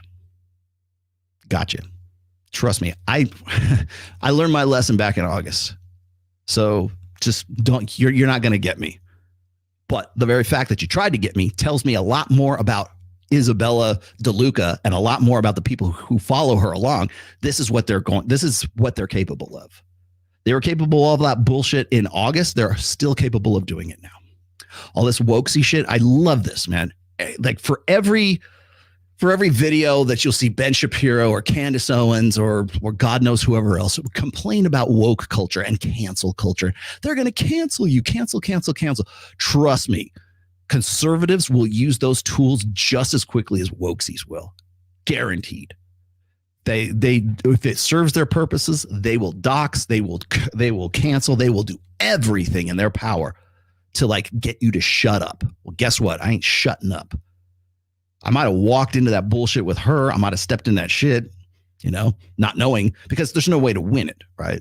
If I say, well, it's not about the boobs, it's about the whole thing, the whole LARPing, that this is going to be the new grift. There's people who are going to back me up and say, yeah, it's the new grift, right? But if you're going to defend against that, if you're going to be a white knight for this chick, it's not even about her as a thirst trap. It's about her being part of the tribe, her being part of the team. She's on our team. Here's Rollo. He's trying to attack our girl. Last month, she wasn't your girl. This month, she is, because we're in 2024 election cycle. Now she's part of the team, and she's got a crucifix around her neck, and she's got big boobs, and she's making a cake and trying to be Susie Homemaker, because that's the LARP, and you're stupid enough to buy into it. And if I come in there and ruin your parade, then I must be obsessed with boobs. Let's go and dox his daughter. That's the MO. That's their methodology. So backing up off of this, have fun, go fuck yourselves. I don't care. But the long and the short of it is it's not about the boobs. It's not about the cake. It's about you. It's about you guys buying into this horse shit. And this is just the tip of the eye. This is a shot across the bow right now. And it's only going to get worse. Trust me, this will escalate, because what will happen is the next chick that wants to do something similar to this, she's going to go and she'll be in some sort of like, I don't know, Confederate flag bikini or something. And she'll be flipping burgers or making steak. That's what will happen. And again, I can make the t-shirts now, man. You want to be a profiteer off of conservative failure this year? Please start making t-shirts and hats and merchandise. Now's the time to keychains, bottle openers, make something, man, because this will be the year that you can capitalize off of that. Trust me. Take that to the bank. Mr. Wetzel, thank you for your $1.99. Jordan Royale, do you ever find it disheartening how even being a passport bro and going to Colombia like Fresh and Fit, for example, they didn't go there because they're passport bro, and finding that traditional women aren't traditional over there? Do I find it disheartening? No, but I think probably passport bros do. See, here's the thing, Jordan, is I learned this from what the hell's the guy from In Malafide? Forget the dude. There used to be this blogger who had a really, really good aggregate blog. It was called In Malafide. I'm forgetting his name. I'm blocking on it too because I used to know it. But he decided that he was like one of the earliest like passport bros, I guess, decided to leave the United States and go to like the Philippines or like Southeast Asia and look for a wife, like find a chick. Instead of like the mail order bride, he went there and just sort of took matters into his own hands. God damn, why don't I remember his name? Everybody used to know the guy. And he came back and he started writing about his experiences going overseas and having what we call the golden ticket, right? Because if you have citizenship to the United States, boy, let me tell you, the girls really want to suck your dick then, for sure. But he came back and he says, you know what? If you don't have game in the United States, you're probably not going to do as well in outside the United States. So if you're kind of like a socially awkward, if anything, you become more of a mark, I think, in certain situations. I'm not saying every country is like this, but like if you don't have game, if you don't have like social skills in the United States, that doesn't make you magically have them in the Philippines or Guam. Why do I keep saying Guam? Vietnam, right? Estonia, wherever you go, Colombia. You don't magically have, and I'll tell you the reason why is because we're in a globalized sexual marketplace. Back when he was out doing his sort of, groundwork, his scouting work. God, somebody will give me his name. When he was doing his scouting work, I think he had this presumption that he was just going to go and everything would be on easy mode. And it's on easier mode, but it's not on easy mode. It's not like a win button to be an American in the Philippines and have just women just come up to you and just like adore you. You still have to have some kind of social skills. And it's becoming more and more common that you have to, because globalization of the sexual marketplace. Every woman's got a freaking cell phone, right? They all think that they deserve Andrew Tate. Not maybe all of them, but you know what I'm saying. It's like it's escalation of expectations and entitlements, and it doesn't matter if you're in the U.S. or the U.K. or Germany or France or Mexico or wherever else. It's like that's still this sort of westernized expectation of women, and again, you can lay that at the feet of gynocentrism. Have you checked out Home Math? I have talked about Home Math on this very show, and I know Mike did an interview with him, and we are trying to get him. I don't know if he shows his face, but we have been trying to get him. I really want to get him on Access Vegas. I think he's great. I love his stuff. He makes it very digestible, and it's humorous. I get why he's very popular, and he's going to continue to be very popular too, until such time as the woke right has their way with him. Because at some point you're going to get like some woman is going to get offended by the right traditional conservative, like the right trad wife or the right trad thought is going to get upset at one of his videos that he does. And you will see this landslide of people going, oh, okay, let's go brigade Home Math. It's coming. I've already got it. It's coming. By the way, if you're in this space, I'm going to just point blank. If you're in the red pill space right now, expect like what I've been just dealing with like within the last week. Expect that yourself. Because it's only going to escalate as we get closer to November 5th. And as we get into like the election cycle proper, when we finally decide whether Trump's going to be on the bill or not, or Vivek or whoever cis-elect, he's not going to be on it, or anyone else, for whoever it is. And whoever ends up being the Democratic nominee too. By the way, people think it's Biden. I'm wondering if he's not going to just collapse on stage at some point, and we'll have to have like Gavin Newsom take over for him. I really think they want Gavin Newsom as the rep for the Democrats right now. But it might be Trump. Who knows? But be that as it may, I don't care. This isn't a political. I don't talk about politics unless intersectional dynamics crosses over into it, which it just did. It did before, like by January 2nd, it did. Thank you for dragging me into this bullshit. But if you are in this space, if you're a red pill content creator right now, I don't care if you're like if you're a reaction video, you're going to deal with this too. They're coming. It's not just us, man. They're coming for everybody. So be ready. Even Home Math, who I like very much. Yes. Todd Valentine. Yes. A well-known PUA with RSD. You just say Valentine. I know. Has a video. The problem with alpha. advice, please watch. He has a different take. You should bring him on for discussion. He talks about frame, verbal game, etc. I know Todd. I don't know if he's changed much. Like I've got like there's like Casey Zander. I know. I'm trying to think who like old school guys that I know. Yeah, but, sorry, Casey. I know you're not that old, but Casey, certainly Todd Valentine, old school like RSD guys. I guess you would say Owen Cook, but Owen Cook is kind of a different animal. I don't know if I know what's funny about Owen Cook is like RSD went from being like doing infield videos and being very game focused. Then they just sort of like all at once, this mass exodus, like deleted all of their old infield videos and just essentially killed the business almost like within a space of a month. Everything just disappeared. And then they come back and it's him. And I don't know if he's still with Julian Blanc, but they decided they were going to do the positivity hustle instead because it was more there was a pivot, right? And that was like right around 2015, 2016. And then I didn't hear from him for ages. And then just unannounced, just like shows up on Fresh and Fit one time. And I happened to be there and he came on the show for the last like 30 minutes of Fresh and Fit. And I met Owen. It was great. It was fun. I can understand why he's like I understand his personality a little bit better now that I have met him, and definitely on the spectrum. He will tell you he's on the spectrum as well. But then now I guess he's decided recently that he wants to get back into like red pill stuff. But Owen, if you're watching, hold off until 2025.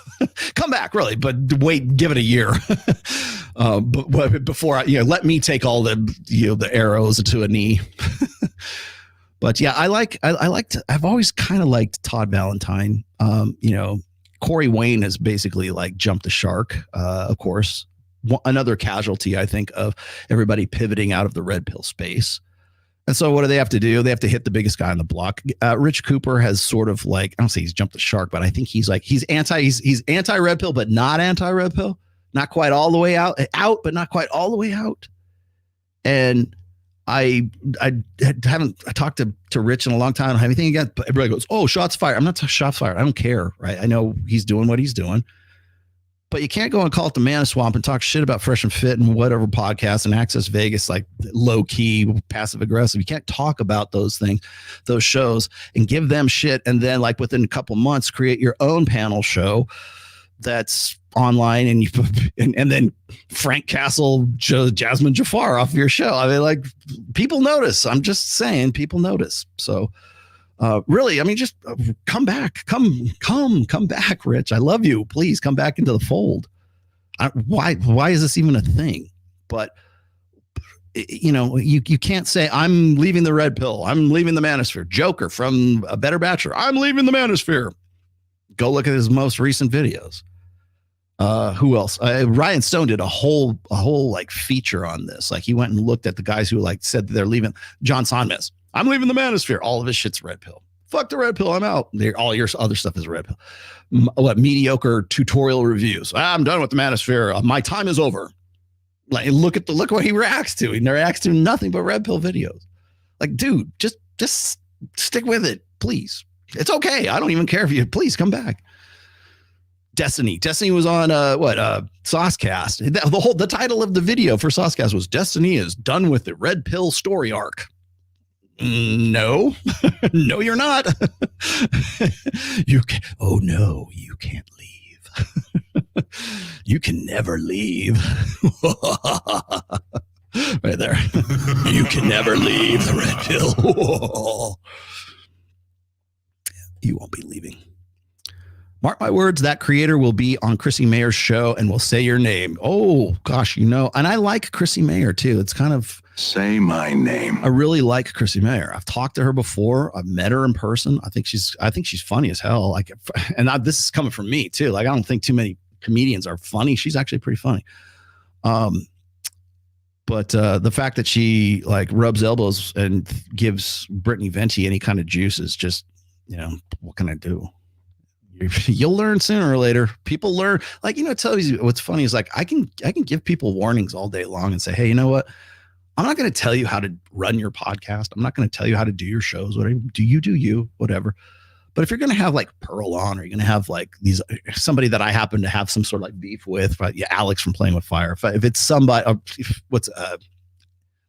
Andrew from Flagrant, whoever, DJ Academics, I don't care, Sneeko, Zerka, whatever. I don't have any, and again, I don't have anything against them, but I'm going to tell you what they're about. And you can go and at least you'll be able to make an informed choice. But sooner or later, that choice is going to catch up with you. That's basically what I'm saying. I'm thrilled your friend Ryan Stone, not Rhinestone, also sees through the con artist known as Andrew Tate. Dude's a total astroturfed fraud. Again, I will reiterate for the people in the back rows, I am Andrew Tate agnostic right now. So I'm neither for nor against the guy. If people want to say, oh, you're throwing him under the bus, bear in mind, I went on Dr. Phil for 2 fucking hours and was essentially Andrew Tate's understudy and defended him for 2 shows. So if people want to say, oh, Rolo was friends and then he's a Judas. And I'm like, dude, until you go on national TV in front of like 3 million people and you basically they wanted Andrew Tate and I was the proxy for Andrew Tate. Until you go and do that, shut the fuck up. You got no leg to stand on, my friend. Until you're willing to go and put your ass on the line, get some skin in the game, do not come at me. And that means you, Jules. Do not come at me with this bullshit because you will lose. Trust me. I'm the guy that went on fucking Dr. Phil. They wanted Andrew Tate. They asked me. I still have the text. If you want me to, I'm not going to make it public, but I will certainly give them to Jules. Texted me. I texted him and said, hey, the producers at Dr. Phil would very much like you to be on the show. He wouldn't do it because he was in Dubai at the time. He'd just converted to Islam and he didn't want to make didn't want to make the trip to the US, but also, couldn't do it because he was trying to be the converted Islam guy. And so then they asked me again. They said, can you get him on a remote? Can we get him on a Zoom call? I asked again. He wouldn't do it. So I'm the proxy. I'm the understudy. And that was one of the first things, like when we got on there, by the way, producers didn't tell me this. And now I can talk about this because now it's 2024. Okay. Dr. Phil show canceled. No, I'm not the one that did it. Although I would love to claim responsibility for being the death of Dr. Phil. I did not. I had nothing to do with the death of Dr. Phil. But at that time, when I'm sitting across the show from Imran Ahmed for the Center for Countering Digital Hate, another NGO, when I'm sitting across from him from a guy who claims to be the guy who took Andrew Tate's scalp when he got canceled in August. And he got canceled off of his Stripe, off of all of his social media platforms, off of all of his payment processors. I was there. Justin was there too. I know all these guys. Trust me. So I'm sitting across from Imran Ahmed, who's looking at me like I'm Andrew Tate. Until you're doing that, until you got the balls to sack up and do that, shut the fuck up. You want to talk about defending your friends and everything? I defended it on national fucking TV. And you know what? You can go watch the replays on YouTube if you want. Done. Done with that shit, man. Because I ate shit for that. Well, maybe not the first one. Certainly the second one.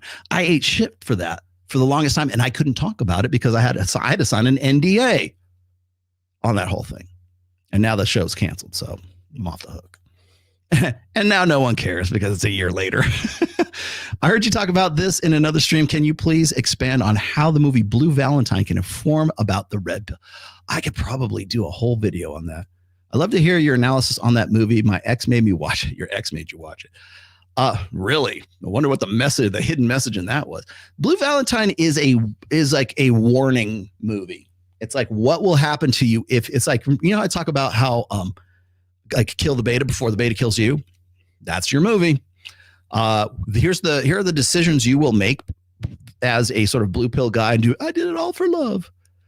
I don't even really want to give it away. I could do that, but I'm 2 hours in right now. I could probably go for the next hour and give you a review of that whole movie. And maybe I should just do like a standalone episode of that. The problem is like, if I do that, then I get a copyright strike because I would have to actually go through it like bit by bit. But go watch it. Go watch Blue. It's an older movie. It's like, I think it's early 2000s. It's a warning. It's not like, oh, this is a red pill movie. It's not. It's a very, very blue pill movie. But if you watch it, you will understand the red pill principles that this guy completely fucks up on. Hey, Rolo, he has a bit of a smaller following, but are you familiar with Denmo? No. He seems to put a lot of useful stuff out there. I don't know who he is. If you can give me a link, somebody wants to link me, I'll be happy to go look. I'm not familiar with the guy. As said by Sun Tzu in The Art of War, always troll when given the opportunity to do so. Thank you, Pi. Much appreciated. Let's see. I've got one more hour. Let's have a look. I have some things. I never get to my videos, so let me go and throw. Which one is it? Is it this one? Oh, well, that's a good one, I think. But let's see if I can. Oh, well, you know what? Here, since we're on the topic of Andrew, You want to be married? Good question. I heard that's the lover boy tactic. We'll talk about that in a little bit, but And that's an interesting question because younger me would say no. Absolutely not. And the reason younger me would say no is because I'd come up with all the arguments that there's no legal advantage really, and the woman can wreck you, and you can lose all of your things, etc. What's the point? I don't want the government involved in my life, all those kind of arguments. But as I get older, maybe I'm getting a bit softer. Maybe I do think sometimes you need to make a decision based purely on love and have the faith of love and faith in your love. anybody think this sounds a little bit counter to pretty much everything you said up to this point? Enough to say, I don't care what the government's going to do about this because I truly believe in us and I think we're going to make it. So I will. So no prenups, no nothing. God, this is great, man. So would I get married? Perhaps some point. Yes, in the future I might get married. Yeah, I'm not against marriage like I used to be. I used to be super against it, and I think that's because I grew up in an environment where everybody was divorced. Okay. I'll tell you what's interesting about this is, again, we're going with a apex here. Here's that attention you were looking for. You can go get this video on his site. You can go get this all. Shit that showed up in my feed. So I'm a Judas for popping it up. It's his fucking video with fucking Candace Owens.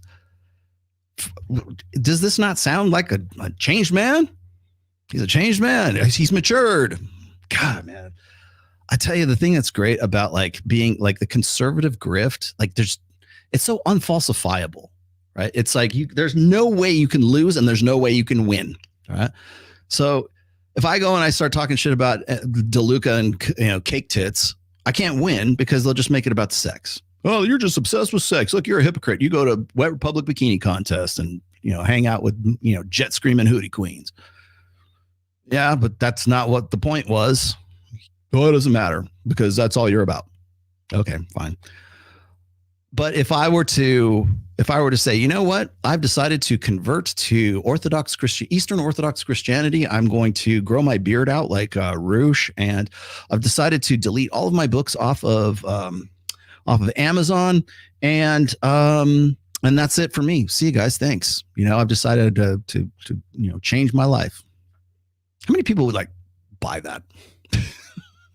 I tell you, the funny thing is this is I've written about religion so many fucking times. I've written literally, what is this? 400 pages? 400 pages. 400, I don't even know. 400 pages. 3 years of my life. The red pill doesn't talk about the red pill talks about, well, who are you talking about? The red pill doesn't talk about parenting. Fuck you. I've talked about parenting. Here we go. Let's see. Here's the one. Positive Masculinity, book number 3. 2/3 of the very beginning of this book, 2/3 of this book is about parenting, family, positive masculinity. Oh, those guys are just about getting their dick wet. Those guys don't talk about here's what the red pill fails to address. I spent 3 years doing this, for fuck's sake, man. They don't have anything that's applicable. It's all theory. Oh, I love this. So this, by the way, a good friend of mine, a good friend of the show, actually does these. This is actually physical art that I used for. God damn, dude, I forgot your name. I'm sorry. He's actually probably in the chat right now. Physical art. Fantastic. I love this. I want to make a t-shirt out of this for you. If I give you guys merch, it'll probably have the girl on it. And the girl in the 8-ball will probably be on it. Okay. Because if you read the book, you'll understand. But so they go, well, look, here's the cover of your book. Here's a girl in a bikini. What? So therefore, you're wrong about Isabella DeLuca. What? That's the best you got? Okay. But if I go and I show you, if I show you the video of Candace and it's public domain, you can go get, I'll probably get copyright shot for it because of the music in the background, but you can go, it is good art. Don't you think so? But anybody can get that. It's on the War Room site. It's on whatever they're calling it now, the Real World site. You're going to come at me. You know who you should go after? You should go after Jordan Peterson, because Jordan Peterson is using exactly the same marketing tactics that Andrew Tate used back in 2022. Seriously, I could probably go do this right now. Go and look at, thank you, Tiffany. I just now saw your text. You can go and look at, go to YouTube, and like, I don't know what comes in your feed on YouTube, but if you go to your YouTube shorts and if you follow like Jordan Peterson or any one of his sub accounts at all, you probably get like this just blanketed with all these shorts. Or if you follow even one of these sort of like masculine motivation, accounts on Instagram, you'll probably get those reels too. And the reels will be like these really short snippets of like some Jordan Peterson, like pithy little words of wisdom, like some fortune cookie bullshit, right? And it's not Peterson that's doing it. It's one of his sub accounts.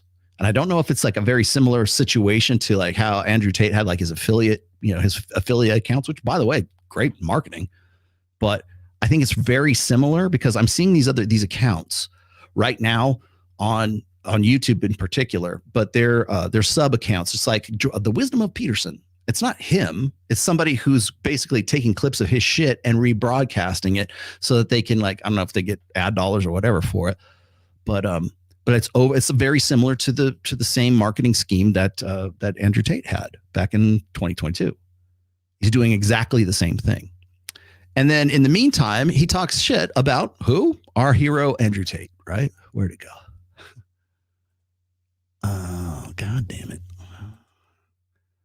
There it is. Oh, yes. Reason that people like Andrew Tate are so attractive to young guys is because Tate's a fighter. It's clearly the case that he's got a certain degree of physical bravery. That's real. There's an element of what he says that's very attractive to bedroom basement dwelling losers, because he's at least there out in the world. Basement dwelling losers. I wonder how many times people call me that. Taken the blows, and he's got a fast car, and he's flashy, and he's attractive to women. But yeah, we know how attractive to women he is. You have personal experience with that, Jordan. A lot of what he's done, especially with women, doesn't just border into the psychopathic, it crosses the line. Maybe that was a conversation you should have had with Michaela back in 2019.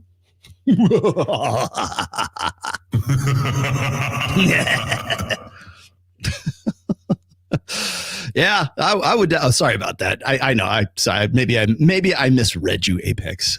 Okay, gotcha. I thought you meant, because I've been called that before. Oh, you're Judas. For what, man?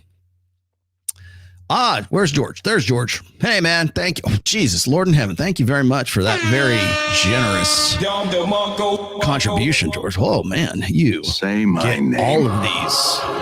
She's not a Christian. Maybe I shouldn't hit that last one. Thank you, Jorge. Pantasovilla.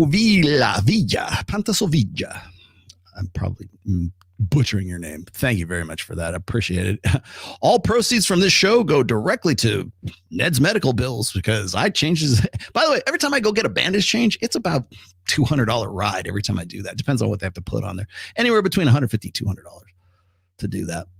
Doesn't matter, because I'm going to end up getting it back, hopefully, from the owners, the Rottweiler owner, which, by the way, I should say, we got the dog deemed as a dangerous dog. So our civil suit on the homeowners association is almost like automatic right now.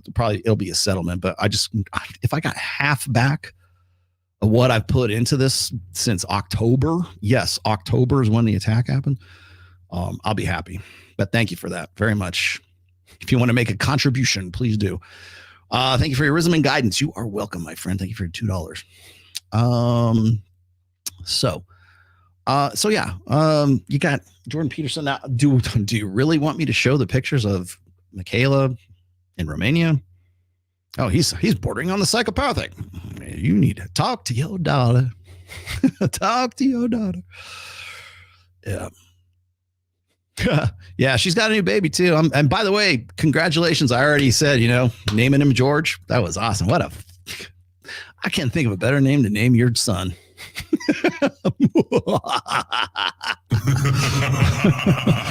Still can't get that was like the cherry on top of 2023. Oh boy. Oh, okay. Let me see what I got for you guys in here. Oh, what I also wanted to get into? Something that's kind of bugging me right now is the use of the word cringe.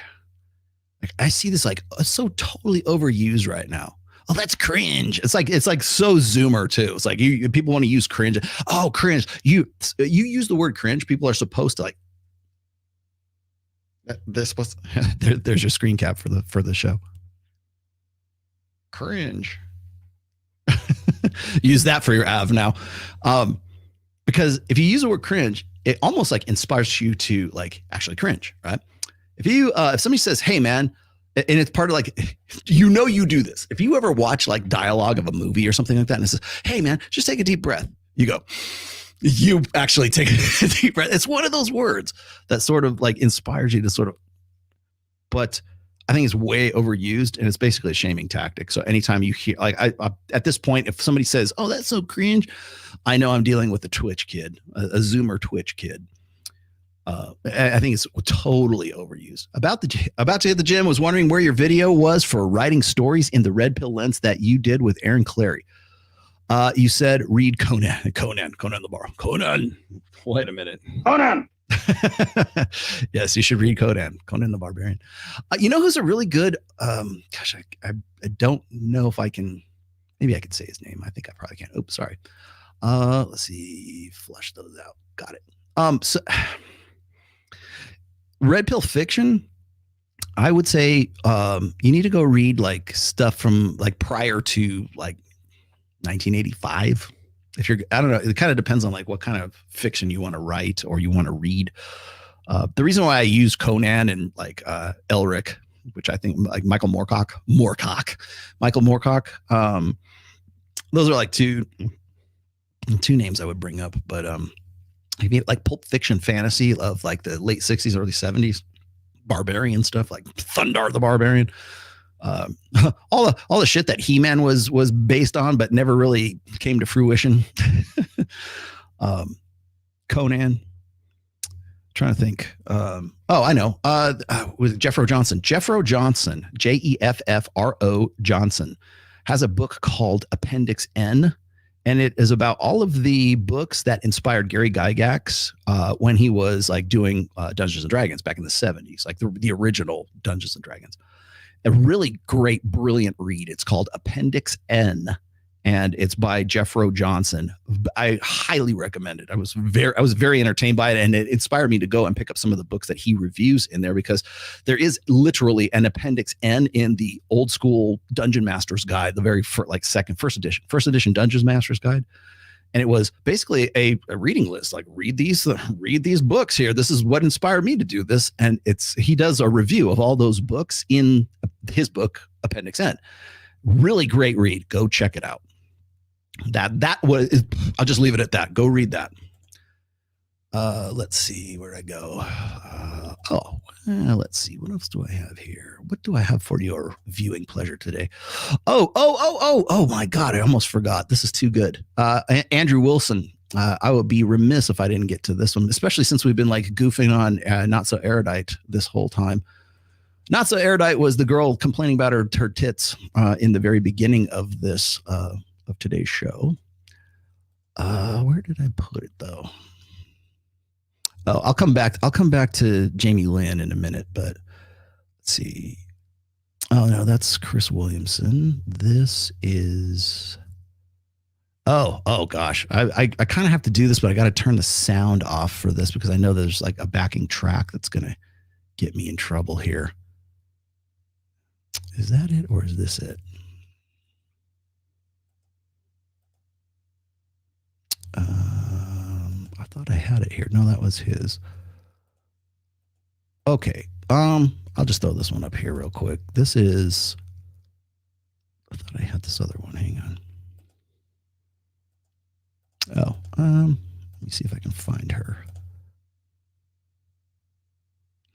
Sorry, I'm looking through my video archives here. I did have one more thing I wanted to get to, but I'd be remiss if I didn't show you this one. So I don't know if you guys are familiar with this girl. Let me go see if I can find her Instagram for you real quick. I got to be careful too because her Instagram is like probably not safe for YouTube, but maybe it is. I don't know. It is Instagram. I can't really show like too much on there. Let me pull. I gotta take off dark mode. There we go. Her name is Nala. You probably will recognize this chick from whatever podcast. She's cum face chick. You'll see what I'm talking about here in a minute. You'll know who she is here in just a second. Where's Nala? Here she is. You probably have seen this girl, and I have to share this screen. So give me 1 second. There it is. Fitness Nala. She's been on whatever podcast, God knows how many times. You've seen this girl before, right? Correct? Let me scroll down here. She's been on the show like so many times I can't even remember, right? But so yeah, here we go. Cum face girl, right? You know what I'm talking about. This girl, I'm gonna leave the sound off because I'm sure that I'll get hit for a copyright strike if I do. There you go. But you've probably seen this girl before, right? She's on whatever podcast quite often. She's really good shape. She's an absolutely stunning girl. But this is what I'm talking about right here. This is the girl. Okay. So you know what I'm talking about. Andrew Wilson has gone head to head, pun intended, with Nala. Okay. So with that in mind, since we're on the topic of pivoting to the traditional conservatism side of the spectrum, I give you remember how people gave me shit about, oh, your daughter got baptized in a two-piece. Well, here you go. Maybe we can cut some slack for here. Yes, this is her. Sorry, I would leave the sound on for you guys, but it's probably a copyrighted song, so I didn't want to let it off too much. And so now she's been in front of let me pull this out. She's been in front of Andrew Wilson talking about how God's okay with her having an OnlyFans and God's okay with her being cum face Nala. Right? she's basically the escalation of like Belle Delphine. Right. She's the religious version of Belle Delphine.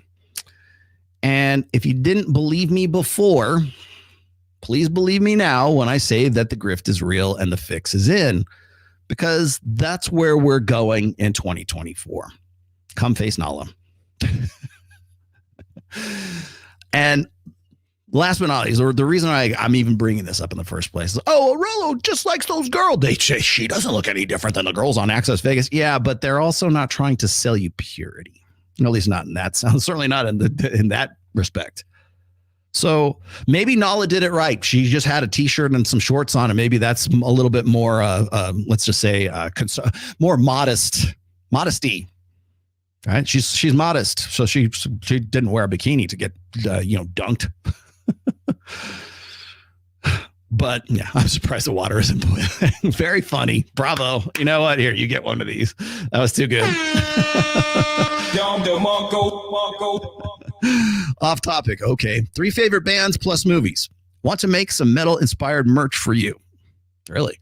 Book 3 is my favorite. Also, this year, trads get exposed.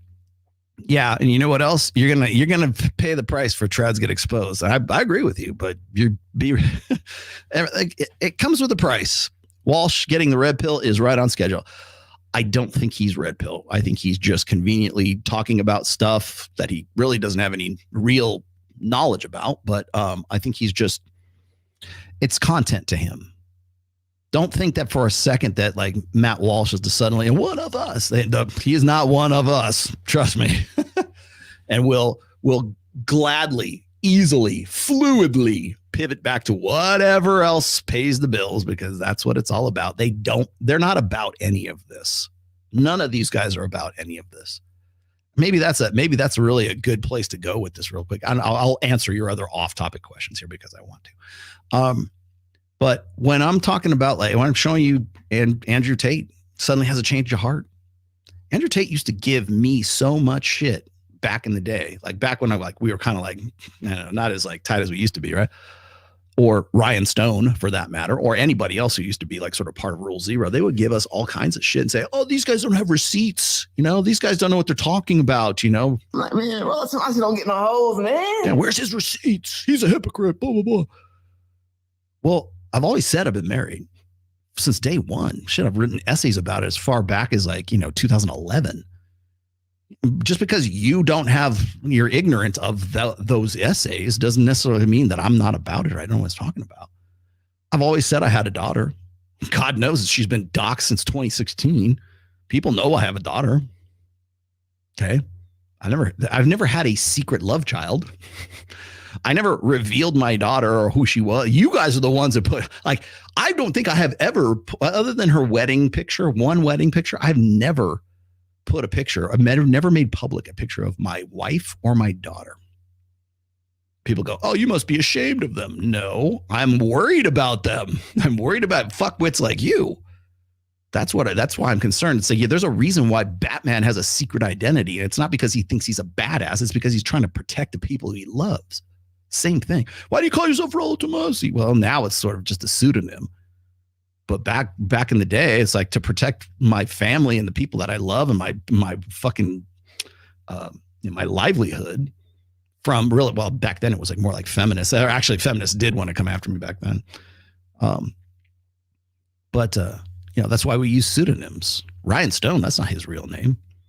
DJ Academics, do you think that's his real name? How come we don't go after him for it? Rollo, Rulu. Destiny. His name is Steve Bunnell. Why don't you call him that? Oh, well, he's Destiny. But Rollo can't be Rollo. Hey, you're not Italian. Motherfucker. But anyways, let me get back to your topic here. Off topic, my favorite three bands, my current favorite three bands. I can give you my three favorite bands of all time, but I want to let me see if I can stay. I usually answer that. Let me give you something contemporary. My favorite band, the one that I've got in my playlist right now, is a band called Kill the Lights. Fucking great fucking band. Absolutely great band. I can't say enough good things about them. In fact, we're going to have a little bit of a. I'm gonna do something different with today's outro. I'm going to play, instead of, I love Giovanni Sanders. I'm not changing him out or anything. I just want to play this last one. I got I've got the master of this song called Cry by A Common Crown. And the guy who's a guitarist and is a friend of mine. He's been on Creatrix, or what is it? I forget. God damn it. I always block on the name of their podcast. Good friend of mine.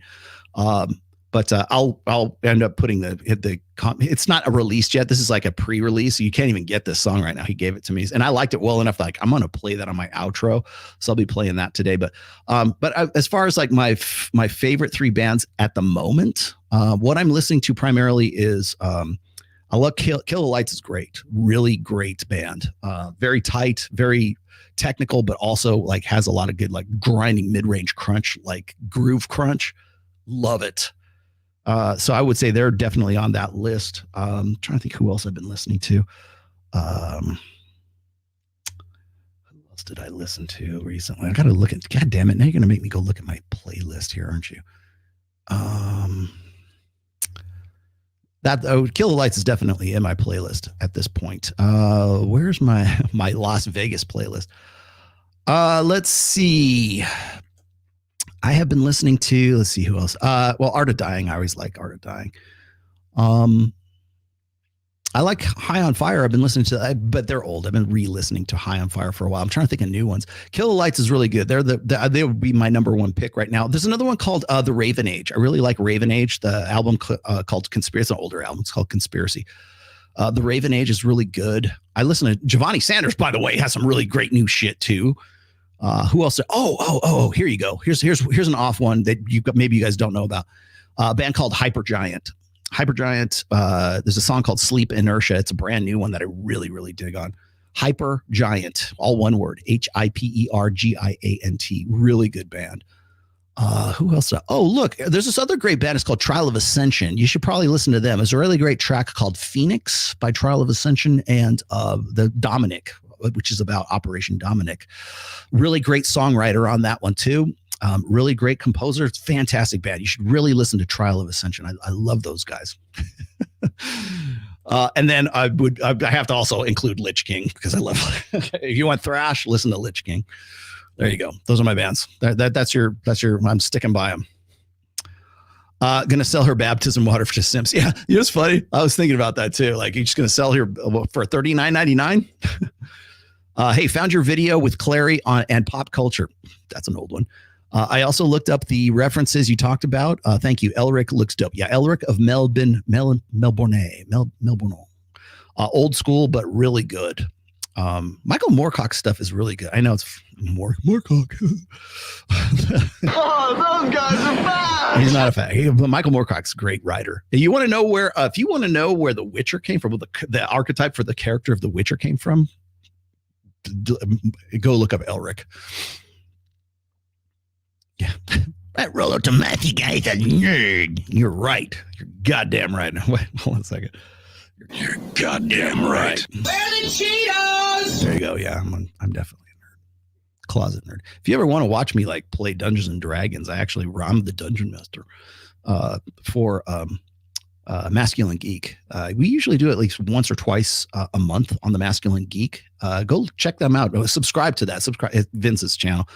But that's where I do, like, I run a game. I run an old school classic D&D, like first edition AD&D game with those guys, and it's always fun. People say I'm a pretty good storyteller. Oh yeah, thank you. Yeah, you're right. I am. I admit it. Howdy, Rollo and class. Here you go. It's been a while since I've been on a live chat. Wild hours. Thank you for returning, Marty Mart. What's the latest laugh from the camp for Camp Pearl? Camp Pearl. And before I go, all the haggard ghosts of feminisms are cackling around the cauldron of good intentions in hell. Thank you very much for your Shakespearean knowledge. There you go. It was the shit, wasn't it? I think so. Goddamn right, man. Guy Gax. I'm a purist when it comes to D&D, man. So by the way, is Jeffro Johnson. Like, we're Guy Gaxian nerds when it comes to that stuff. Where did I put that? I have to hold on one second. I have something to add to this. There we go. Because I'm going to have to load this, aren't I? There we go. Now it's loaded. Good. Okay. Last but not least, I have one more thing I wanted to dig into. Oh, actually, shouldn't say that. I got these to get. I have to get to these. My favorite girl is at it again. And where'd she go? Sorry, I hate to make this all about reaction, but this actually has a point. So let me get to her real quick. Community, they don't really extend any grace to women. Yeah. They will bash women for being single moms. They will bash women for having an OnlyFans. I've ever bashed anyone for having OnlyFans.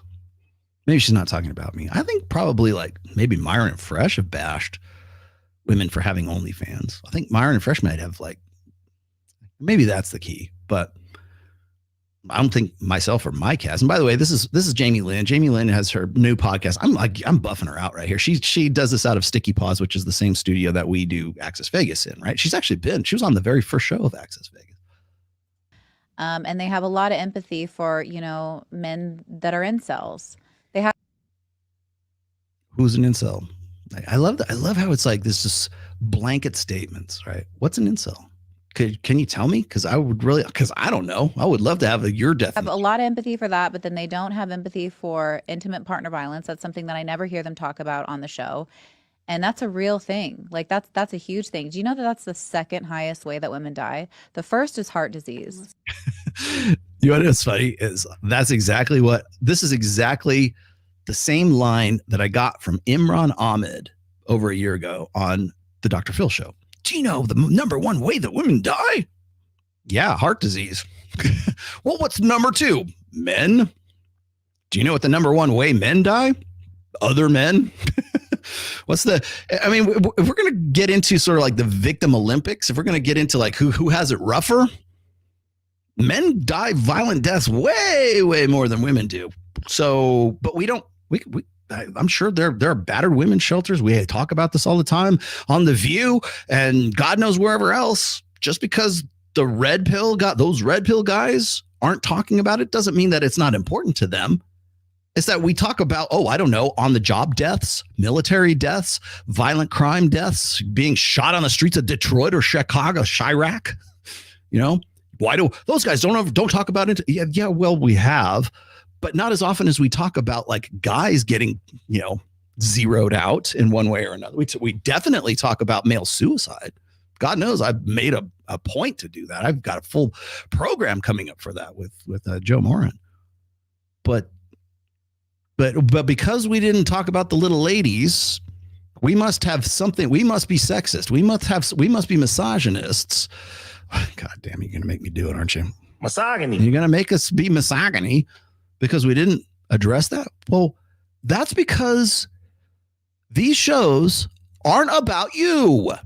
They're not about domestic partner violence. I'm not saying it's not an important fucking aspect of life and relationships. Well, so what would you like us to do? Would you like us to say, you know what? I'm going to dedicate an entire show to guys.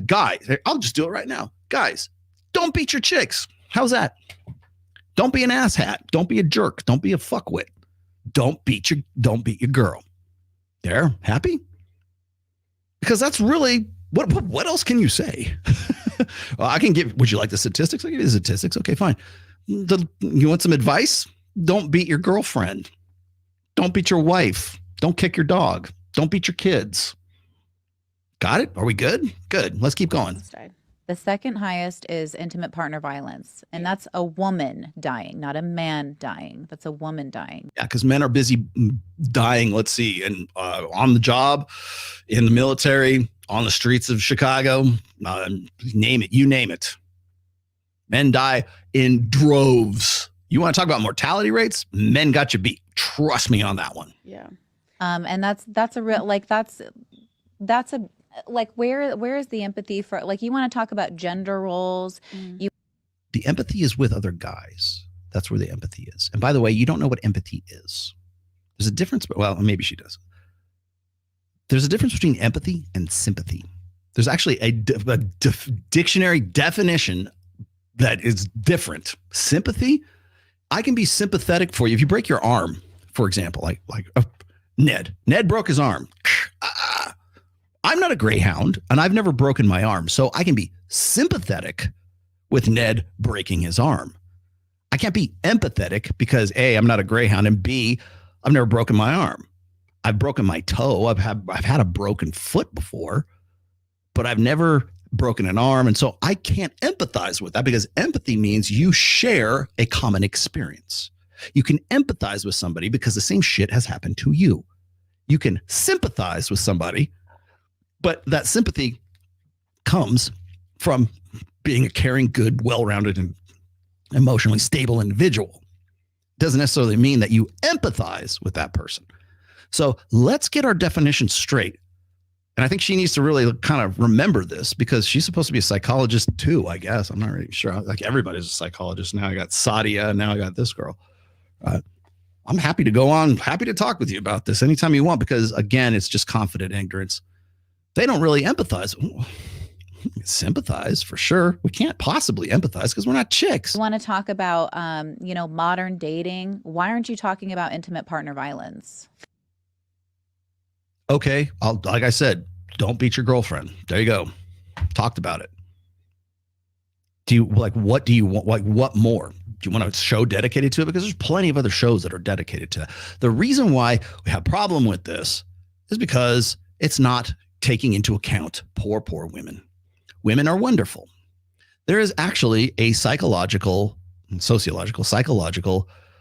predisposition that is called actually the women are wonderful phenomenon, meaning that we take women more seriously. We take their statistics more seriously. We take them. I could go look at. I can actually, let me go grab it real quick. I can just read this to you. Women are wonderful. Effect. The women are wonderful effect. That's what it's called.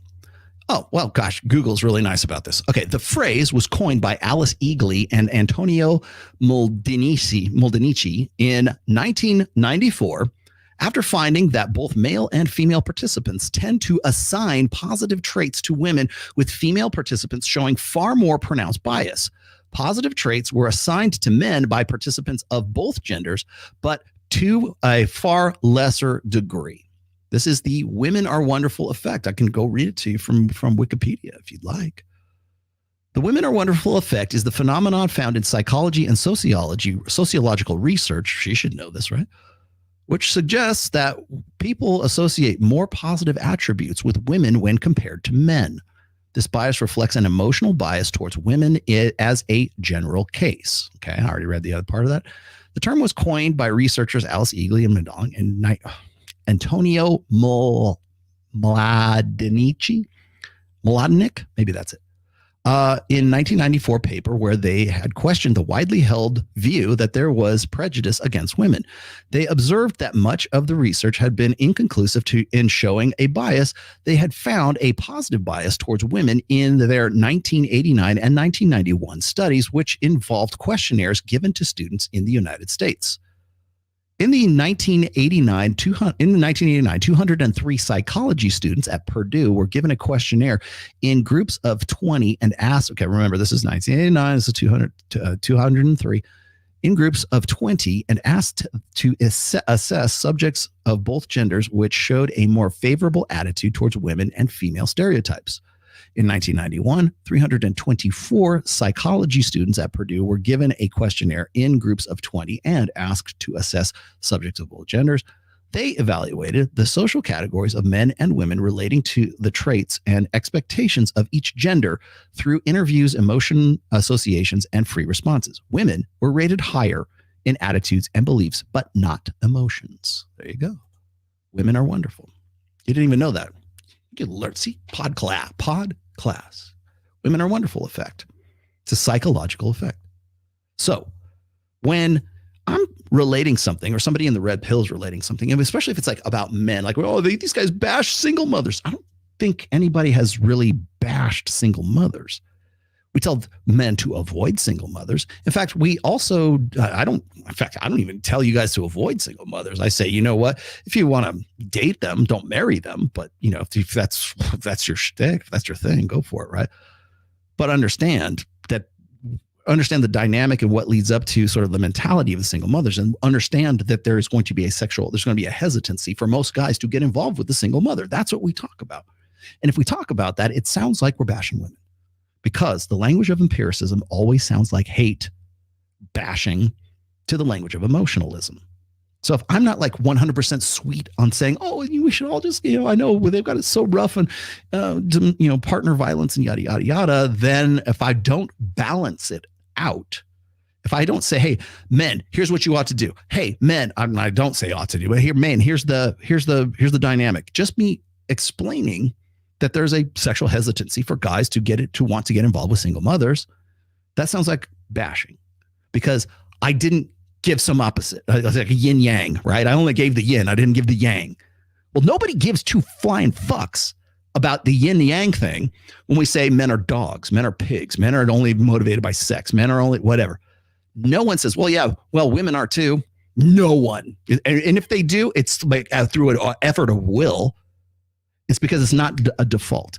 It's always a default to say, well, if we're going to say something about female nature, then we also better say something about men's nature. And I constantly see this on Twitter. Hell, even just my discussions.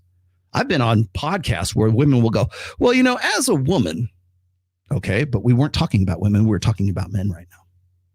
But no buts. That end of conversation. This conversation right here. If you want to start another thread, we can talk about that. No problem. Well, how come you guys don't talk about women things when you talk about men things? Because we're talking about men things. That's why. Can we just do that? No, apparently we can't, because women are wonderful. And you better say something nice about women if you're going to say something that's unflattering about them as well. Or if you're going to say something unflattering about women, you also have to say something unflattering about men. That's just polite conversation, because we live in a gynocentric social order. And if you don't do that, it's just bad form. End of story. But again, this comes from a place of ignorance. She doesn't know what the red pill really talks about. She doesn't understand, like, you know, the context in which you talk about single mothers. Don't know, you know, well, we should talk about domestic intimate partner violence. Okay, we can dedicate a whole show to that. But that's not what the topic was when we were talking about, I know, single moms. Why? Why do we have to have the yin and the yang? We can't just have the yin, because we only have the yin with the guys. We don't have the yin and the yang. We don't have the, men are dogs, but women are kind of dogs too. Nobody says that. No one says that. And they don't feel the necessity to balance it out when it comes to, something unflattering about guys. And there's lots of unflattering things to say about guys. But no one tries to balance it out with like, but women are bitches too. Nobody says that. Women are wonderful. And I got one more from her. Hang on. This was actually the one I wanted to get to you. Not that one. Is this it? I think this might be it. Let me see. Distinction that you make, because there are different levels to protection, right? It's not just your physical safety. But I do hear them make this comparison, and you can tell me what you think about this. They're like, well, if somebody breaks in, it's me that's going to have to fight them, and it's me that's going to have to do this. And if you're on the street and you get harassed, it's me that's going to have to protect you, and I'm the one putting my life at risk. So because I put my life on the risk, or have the potential to put my life on the risk, you need to be submissive to me, you need to listen to me, you need to follow my instructions. And to me, that doesn't really sound like a fair trade. Because like, it's not even, it's the potential. You get to live and he potentially dies. I would say that's more than a fair trade, but maybe that's just my misogyny coming out. First of all, we're living in a different society nowadays where what are the chances are they're going to have to really actually fight somebody off? Well, that guy who bled out on the street just recently, and that chick was I forget the name of that guy now, who just basically sat there and watched the guy get knifed and bleed out on the street on closed circuit TV. That was the most recent version of that. So maybe you were unaware of that. Maybe it's something that doesn't float around in your niche, but yeah, it just happened not too long ago. In fact, I could probably right now find accounts on Twitter where I could find exactly that happening. There's all kinds of video, like horrific, like Faces of Death, like type. Remember Faces of Death? Type Twitter accounts right now where I can find exactly that going on. Or you can probably find the next time some Subway video comes out and some guy just basically busts some chick in the mouth and none of the guys like come to her defense. What will be the first thing you say? Where are the men? How come they didn't step up? Boy, men today are just horrible. They're not standing up for the girl. Oh my gosh. They're not going to put their face in front of that guy's fists. That's your masculine duty to do that. Nope. You don't hear. Will that be what you say, Jamie? The next time there's a Subway video and some girl gets busted in the chops? Most states you just call the police, men included. Like I just call the police. Do you think you would have called the police on the Subway when that chick got busted in the face? Do you think that the police I'm sure the police eventually got called when the guy was knifed and bled out on the street at 4 a.m. in the morning? Forget the guy's name. It was like a liberal activist or something like that. I think that's why it was a big deal. I'm sure there's probably plenty of other examples I could probably pick up on. Well, you don't know. I think you should just call the police. Yeah. Okay. The police, the majority of which are male, who will put themselves in harm's way. Who will take the bullet, who will be infantrymen, who are in combat roles in the military. Well, we'll just call the military and have those men come in and take over. I think most men would actually call the police, creating a very unrealistic. Guys, Let me ask you this. Most men, okay, we can take a quick poll here. So if, and I know what she's talking about. Okay, so let's do the scenario part. If you're upstairs and your wife's with you and you hear an intruder downstairs, who is expected to go downstairs with a baseball bat or a gun or whatever? Is your wife or is it you? That's what she's getting at. Well, why wouldn't you just call the police? Because you're going to die before the police get there? And it's not about that. It's not about calling the police. It's not about who, well, it's about what is expected. It's about the male protector dynamic. And that's really what I'm going to dig into here in just a half a second. Example, and they're asking you to pick from an example that's not realistic or reflective of how things play out. And they're saying, pick between this bad example and this bad example. And then you have people picking and they're like, see? No, it's about picking a dynamic. It's about illustrating a dynamic. It's not about what you're picking and what you're not picking. The dynamic is this, Jamie, is that there is a male, an innate, evolved male, I know she does look like Kim Kardashian, male protector dynamic. It's the big head babies thing, right? Men were evolved for combat. We have more upper body strength. We have more, like, here's the thing is like, if that's the case, then how come more women aren't just stepping up to defend their boyfriends at the club? Take the knife. Well, how come it wasn't the girl that took the knife on the street and bled out? Whose responsibility is it? Is it more a man's responsibility to protect women or more a woman's responsibility to protect a man? Oh, well, you're giving unrealistic scenarios. Well, I don't think the knifing on the street was an unrealistic scenario. That one that happened not too long ago. It's probably more realistic than you think it is, but be that as it may, it's not the scenario. It's illustrating a point. The point is this, is that there is an innate expectation on the part of women for men to protect them. That's why they want dominant men. I know what her boyfriend looks like. He looks like a Chippendales dance. The guy is like definitely yoked. He's certainly ripped. You're not going with some fat dude. You're not with some guy who's like emaciated and skinny. You're with a dude who looks like looks anyways, like he could kick ass. To his credit too, right? Women find muscularity sexy. They find height sexy as well, to the point where they will filter for it on dating apps or whatever on their dating habits. Yeah. The one of the most consistent attraction cue for women. And then I'm going to go and cite the holy word of Dr. David Buss. I know Mike Sartain will be proud of me. In The Evolution of Desire or whatever it was. Yeah, I think it was Evolution of Desire. In the 20 country survey, the most consistent attraction cue for women from Papua New Guinea to the Yanomamo tribesmen to, Japan, Tokyo, Japan, the number one, not the number one, but certainly the most consistent attraction cue is height, physical prowess, muscularity, facial symmetry, right? V taper.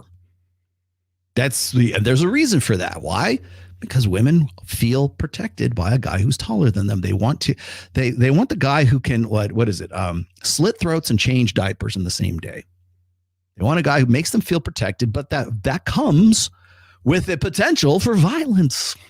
Why is it that 50 Shades of Grey is so popular? Well, because the guy's got dark triad. Why he's got dark triad traits. Why does the Tinder swindler? Why did he get away with what he did? Because he's got dark triad traits.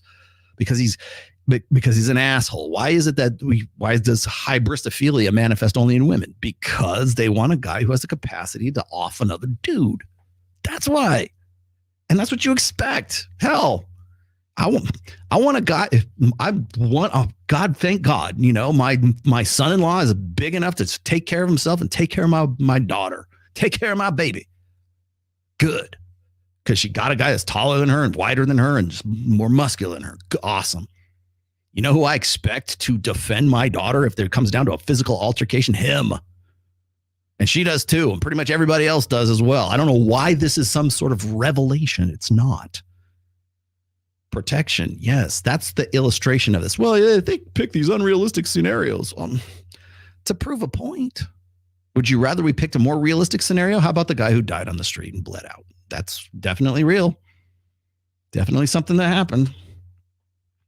But anyways, again, it comes back to the protector dynamic. And that's really what I wanted to sort of dig into here just really quickly, is that the reason why the beta buck side of hypergamy is protection, provisioning, and parental investment. The protection part is the first one in that order, because men are the sacrificial sex. They are the, people say disposable, but they're certainly the sacrificial sex. They're expected to take the bullet. They're expected to be altruistic to the point of self-sacrifice. You want to know, okay, this is Rollo Tomasi talking. Okay, you can pick up more of this in my book, Religion. I think one of the reasons why Christianity is what it is because Jesus Christ sacrificed himself on the cross, bled out for all of our sins, right? A man sacrificed his life for the benefit of the collective, for the greater good of humanity. There's no more apex story than male self-sacrifice than dying on the cross and shedding his blood for our sins, right? From just a completely analytical perspective. I mean, you could get into spirituality all you want to later, but from an analytical perspective, there's no better archetype that I can think of than that kind of self. That is altruism. That's what it is. In this case, all of humanity is the tribe, right? A man died so that, what is it? Spock, right? It's just logical. The needs of the few outweigh the needs of the many. Or the one, the needs of the many outweigh the needs of the few, or the one. Yeah, self-sacrifice. Men are the sacrificial sex. Thank you. Women are the vulnerable sex. That's why that exists. The difference is that you've got feminism and gynocentrism saying that, well, it shouldn't be that way. You should just call the police. Well, the police are rely on another guy to come over and take the bullet for you, because largely it's going to be another dude. It's not going to be some chick, most likely. I mean, I would say there's not female police officers, but they're probably not going to be the ones that are going to go step in the line of fire. Certainly, male, if you talk about infantrymen or something like that, we think of men before we think of anyone else. Oh, maybe that's sexist, but that's simply that's reality. Well, it shouldn't be that way. Yeah, sure. Women should die as much as men do. Does that sound right? What if I said, when I see these initiatives to get women to be eligible for the draft, hey, it wouldn't be great if we could get women to sign up for selective services? Never happen. Will never happen. And usually it's because, some conservatives, social conservatives will say, well, it's a shame that men won't man up and we got to put women on the front lines. Well, you want equality, then we should not have another single man die in combat until, I don't know, however many men have died in the last, World War I, World War II, Korea and Vietnam and the Desert Storm, until we have some sort of parity for the men who have died from World War I on up to where we're at right now, until women have sacrificed their lives to the same degree that men does, we're never going to have equality. They're not marching on Washington for that. Boy, wouldn't it be great? Yeah, it would be awesome. But just me saying that, it's viscerally feels wrong. Men will literally go and put themselves physically, bodily in front of live ammunition to save women that they don't even know. It's it happened at the Las Vegas shooting. Happens. What was it?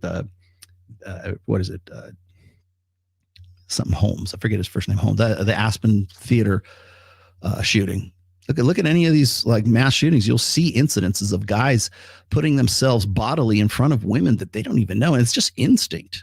It's not being on the Titanic and the ship's going down and you got time to think about it. These guys just throw themselves in front of bullets. You don't see women doing that. Women don't instinctively throw themselves in front of men that they don't know. Men do that because it's part of our, firmware or whatever. That's why. And I guarantee you, if I were to bring that up, it almost sounds offensive. Why would it be offensive for me to bring that up? Why would it be something those red pill guys? Why would that be a big deal? You want to be with the strong guy. You see the guy that I could show you her Instagram. You see the guy, she's, got a boyfriend, or I don't know if they're married or whatever, but she's definitely got a guy that looks like he could take care of himself and her. He's not huge, but the dude is definitely muscular. So if that's the case, then how come you're not with a guy who's this weedy little piece of shit? Because you want to be protected. You want to be with a guy who's tall and dominant, right? Height. Height matters. I don't care what the hell Date Psych and Alex and them fuckwits talk about. Height is a big deal. Yeah, there are plenty of studies, like decades of studies about that. And that's the first thing. All right, let me get to these. Surprise about. Yeah, okay, we got to you. Did I get to you already? I think I did. Yeah, I told you about my bands. Go check out Trial of Ascension. She's going to look for baptism water simps. Yeah, I wouldn't be surprised if she did that. Okay, I got those. Thank you. Thank you. Yeah. I've seen you play D&D on Masculine Geeks channel a few times. Anyone in or around the Red Pill community that you play Warhammer with? No, not that I know of. I try to keep that kind of stuff separate. There's certain things that people don't realize that I'm an artist too. I actually draw, I paint, I do other things that are very artsy fartsy and creative. And if you'd like to see those things, I'd be happy to show them to you. I also have played in a band called Trial of Ascension. Wink, wink, nod, nod. I've shown you guys, I think I've shown pictures of the Cedar room, which is my guitar room, my music studio that's down. I'm a very creative motherfucker, but that's something I kind of keep separate from the Red Pill. Cause I mean, maybe it makes me a swell guy, but like, I try to like sort of stay on point, but thank you for that. I probably should. I don't know. Not that I know of, although I shouldn't say that. I have a good friend. His name is Jim. I won't tell you his last name, but we used to play D&D back in the day, or not Warhammer back in the day in Orlando, and I know he's a follower of this show, so maybe there is one. There were white whammon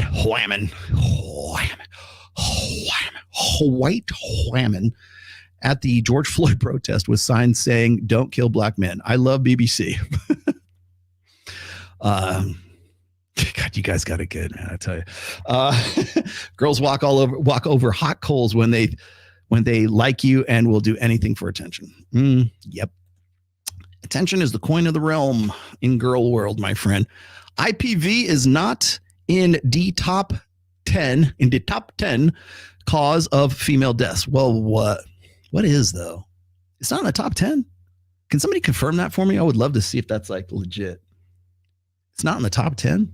It was so intimate partner violence. Can somebody like dig me? Like maybe Sammy can get that before the end of the show here. Intimate partner violence is not in the top 10 of female deaths. What is? Can somebody give me a link to the CDC ones? I would love to see that. I know heart disease is number one. Wonder what is. Smoking, COPD. Is there any research on women are wonderful effect? Yeah, lots. Go look it up. Just go Google it. That's all I just did. On the way divorce judges treat husbands and wives. Most likely. I haven't really specifically looked for that, but I could. Rip Steven Crowder. He has a female judge. Yeah. And I have heard rumor that the Tates have a female judge too, but I can neither confirm nor deny it. 2024 is about Psalm 29, 304. There's 304? 304. I get it. Yeah. Okay, that was pretty good, actually. There you go. You get one of those. Jesus saith unto the men, sacrifice and wipe up these garden tools, for they forgave themselves. She's not a Christian! There you go. Last here. Oh, no, I got these. Somebody's got these. Reckless gaming with the rise and celebration of misandry or misogyny. Female solipsism, gynocentrism, and feminism. Do modern women still deserve protection? It's not about deserve. Do they deserve? Deserve's got nothing to do with it. Do they deserve it? Probably not. I'm on a by woman basis. I guess you could probably. Does my wife deserve protection? Yeah. Because she more than has made up for it, bro. But it's deserves got nothing to do with it, son. You're going to do it anyways. Do you think that the guys who threw themselves bodily in front of like live ammunition at the Vegas shooting, 77 people died, by the way. Do you think that they go, you know what? Does it bitch really deserve it? Nobody, they don't have time to think about that shit. Do they deserve it? No, maybe not. I don't know. Some of the people who like some of the guys who died for the chicks that like they saved, you know, maybe they're just horrible people. It doesn't matter. It makes no difference. It's like the protector dynamic is instinctual. It's not rational. It's not even emotional. It's just like knee jerk. Okay, here we go. Thank you, Sammy, for the update. Here you go. These are the leading causes of death for women. Jamie Lynn, please pay attention. Here we go. Number 1, heart disease, which is 21.8%. Number 2, anybody guess? Cancer. Oh, you got it here. Thank you very much. I'll throw this one out here. Actually, should I put this on the screen? Oh, you know what? I'm going to just hold on. This is too good not to. Hang on. Thank you for that, Sammy. Here we go. Where did it go? Not that. Here we go. So I'm going to superimpose this on the screen. I'm going to put it as a screeny. There's a screeny. Screenshot. Okay, here we go. All races too. Wow, this is pretty comprehensive. Okay, here we go. Jamie Lynn, pay attention. Heart disease. All races and origins, female, all ages. Number 1, heart disease, 21.8%. Number 2, I feel like Ed McMahon. Cancer, 20.5%. Stroke, 6.2%. Number 4, chronic lower respiratory disease. I would say that's COPD, right? Okay, 6.1%. Alzheimer's disease. Number 5, fuck, that's pretty, it's still only 6.1%, but okay. Unintentional injuries, like falling off a ladder? 4.3%. Unintentional injuries outranks intimate partner violence. Sorry, had to throw that one out there. Diabetes, which of course is a obesity related, usually an obesity related disease. 2.7%. Influenza. You will more likely die from the flu and pneumonia than intimate partner violence. Kidney disease, 1.8%. Stop drinking, ladies. And septicemia. Is that like going septic? Is 1.5. I don't even know. Somebody will find out what septicemia, something no one in this show has ever heard of, outranks intimate partner violence. I just work here, man. You call it. I love the internet. From the CDC's leading cause of death of females, races, all races. This is and origins. The CDC, Center for Disease Control and Prevention, is the 28. These are 2018 stats. Thank you. How to make clear where they came from. Okay, so Jamie, I'm sorry to say, but intimate partner violence doesn't even outrank self-inflicted injuries. Finish her. Sorry. I mean, I hate to be the bearer of bad news. Well, actually, I don't hate to be the bearer of bad news. Okay. Thank you for, and God bless Rolo. If getting laid in 2023 through simp behavior is a sure thing and PUA coaches want to maximize profits, then PUA coaches have a reason to subtly reinforce simp behavior in their clients. Of course they do. This is what I call the Matt Hussey effect. It's Kyle, don't worry, I'm coming up. Kyle's here. Cheesecake is the best, unless you ask Sammy Hagar. Pound cake is his favorite. Get it. Kyle, by the way, is a guitarist for A Common Crown, which you're about to hear in another 5 minutes here. So check him out. Kyle Matovich. Is it Matovicic? Matovcic? I'm going to butcher your last name. Sorry, Kyle. Anyways, Kyle's coming up next. Septicemia or sepsis aren't the same thing. Septicemia. What is septicemia then? You know what? I don't really want to know what septicemia is because it's a leading cause of death for women, and I have to be empathetic. I've never had it, but I'll try to be empathetic. I don't know what septicemia or I've never had sepsis. I know what that is. I don't know what septicemia is. There you go. Kyle, thank you for showing up, my friend. You don't get a sound drop. You get a full ending today. So let's see. Andy, childless women over 27 should be required to enlist in selective service. Over 27, really? Especially in occupations like nursing. Dudes enlist to 27, 304s after 27. Well played, my friend. Well played. And the last of them all, Sir Mr. Jason, what's going on, brother? Pay my tuition for the content. Thank you very much for your tuition, and Ned will sends his best regards. Okay, there you go. Yeah, we're at the 3-hour mark. Thank you very much. I'm going to just end with a few other things here. Now, last but not least, the the whole thing going on with Cake Girl. I have to sort of reset for that one a little bit here. This is not over, and people will. I have to be a little bit. I have to admit fault in this. I admit fault in the sense that I wasn't careful enough. I need to be more careful, especially this year, because everything's going to be about tribalism this year. And again, if you're a red pill content creator and you haven't decided that you're going to completely pivot out like maybe Andrew Tate is. Andrew Tate doesn't want to have anything to do with the red pill anymore. Surprise, surprise, surprise. I don't know. Maybe Rich Cooper doesn't. Maybe he does. Maybe he doesn't. I can't get away with it. I'm never going to be red pill adjacent. I'm Rollo Tomassi. I am synonymous with the red pill. I ain't getting away with it. Matovic. Thank you. Got you, Kyle. In fact, I'm going to put that up. Hang on. That's too good not to. Matovic. Mato. So beware. I know what's coming up. The next thing that's coming up is going to be what Hotep Jesus has called the woke right. And the woke right are basically the woke left who've decided to pivot right because being leftist, being progressivist, being all that it's not going to pay the bills. So what's happening really is you're going to see a lot of wokesy people sort of infiltrating like TP USA, like Turning Point USA and these conservative PAC organizations, and not necessarily to be like sort of like sabotage it or be like sort of spies. Maybe there's a few, but more so because that's where the bread is getting buttered. It's not about like politics. It's not about ideology. They could give two shits about the ideology. They care about the grift. They care about, they care about Cake Girl.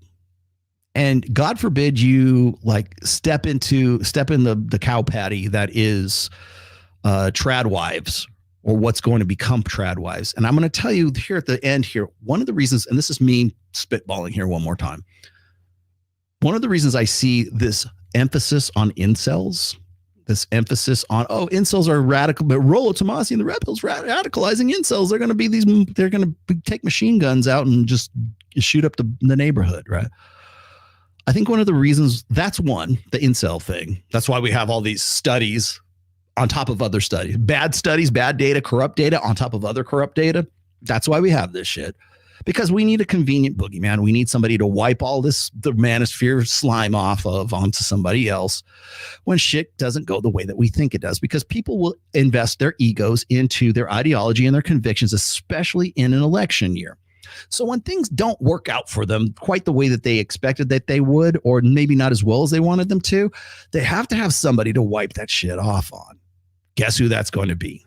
That's going to be the red pill. That's going to be those red pill guys over there. That's why you get women who are saying, well, I don't know much about the red pill, but let me tell you for the next 45 minutes about everything that the red pill does, right? Or those guys aren't empathetic. They're not sympathetic. They don't talk about intimate partner violence, which of course we just did here. And we can see that intimate partner violence is not one of them. It's not the second most leading cause of death for women, by the way. So that said, when things don't go the way that they'd like to, they need a convenient scapegoat to blame that on. That's going to be the incels. That's going to be the red pill. That's going to be me. It's going to be Ryan. It's going to be everybody and anyone in Rule Zero for sure. Definitely be Myron and Fresh. Definitely be Brian. Brian, I love you from whatever podcast. I do. Really. I like Brian quite a bit. I like Brian enough to be critical of him. And Brian, I know sometimes I give you shit, and there's a reason I give you shit. So, but they're coming for you. They're coming for me. They're coming for Mike Sartain. There's no red pill adjacent anymore. If you are in any way associated with me, you're probably going to catch you're going to get some overspill. You're going to get some overshots. If they're aiming at me, you're going to get the shots that go stray. So beware of that. And then also, one of the things I'm seeing right now, particularly with regard, and I'm going to do this on the next show, but like I've talked about marriage, God knows how many times. I used that guy, I forget, it was at, it wasn't Turning Point USA, was it? Yeah, maybe it was TP USA. The guy who was on there giving the sermon about, you guys, here's the solution. Here's how we save the West. Get married. Find a girl. Get married. Have more kids than you can afford. Yada, yada, yada. End of sermon. But it basically sounds like a Baptist minister. That narrative is going to be very, very popular coming up. It's going to be like, hey, let's get back to these traditional values. And you know who's not for those? Well, those red pill guys. They're telling you to get a vasectomy and avoid family and avoid marriage. I basically everything that I like was goofing on and sarcastic about in that tweet from last year. Aren't you vasectomy guy? Go fuck yourself. But that stuff, that's going to play really big. And I would say probably right around April or May. Remember, you've got to plot this out. It's going to intensify and escalate. Remember this.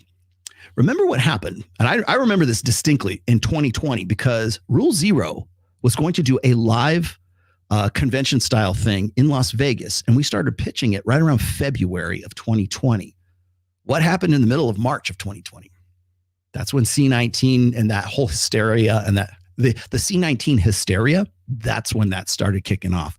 Then you had BLM, and then you had these kids pulling down statues, and you had all this violent unrest and these riots in the street and everything else. But it progressively escalated from March, maybe the end of February, from then all the way up through until right about September, October. And then you got like the one or two debates between Trump and Biden, which was a big clusterfuck to begin with. And then that led into other things. And then you had Mike Pence and the fly. Remember, you want to know why the Rule Zero logo has the fly? It's because I left that fly on the logo and I forgot to pull it. I'm like, I guess it's a mascot now. So that's why there's a house fly that's on my version of the Rule Zero logo because of the debate between Kamala Harris and Mike Pence. That when the fly was flying around, you're like, it's got to be a sign from the devil, right?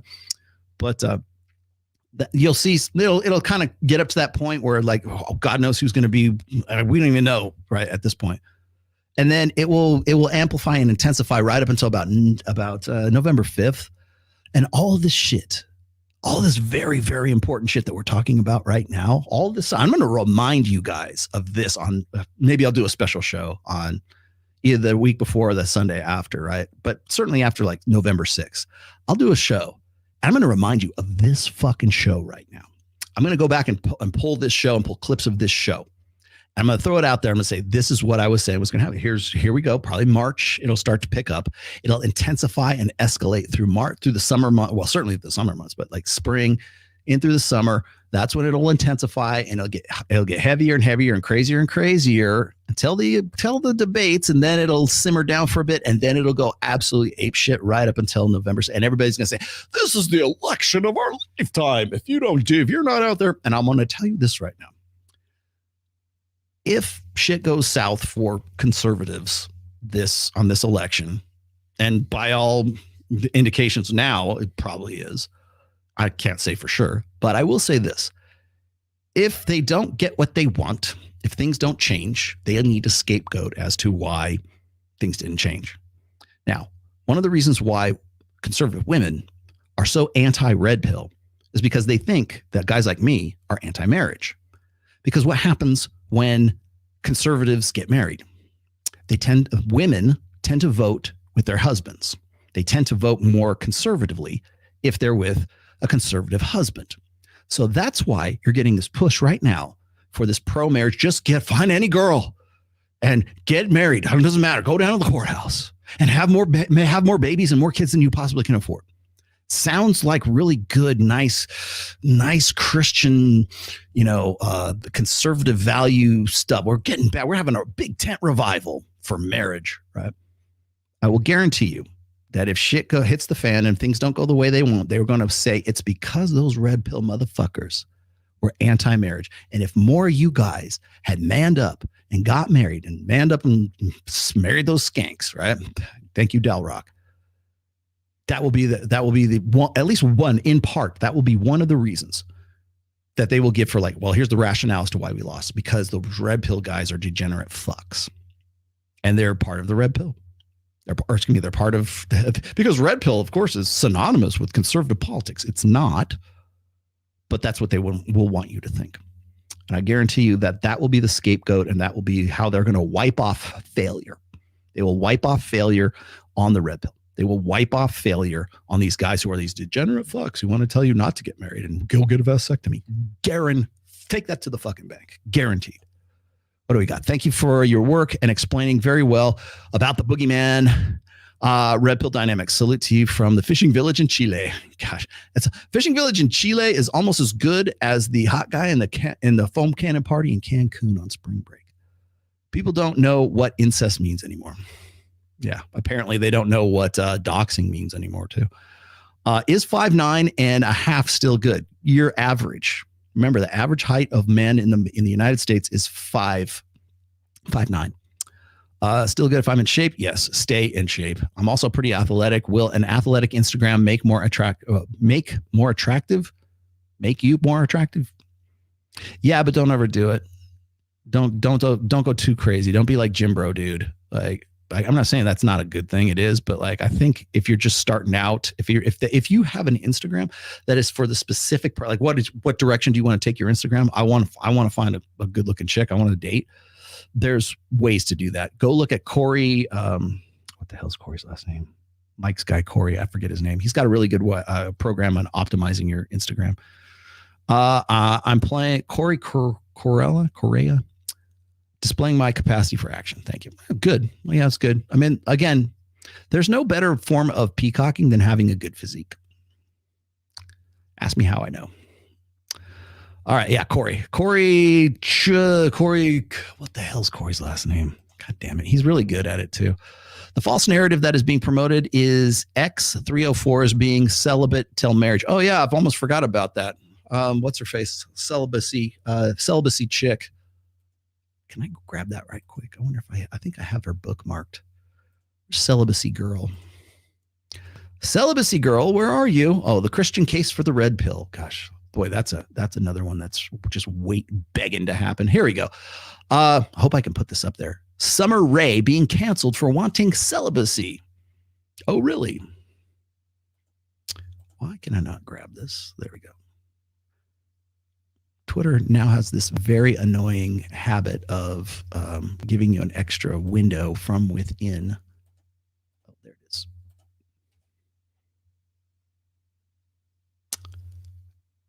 Can I just grab this, please? There we go. Ah, awesome.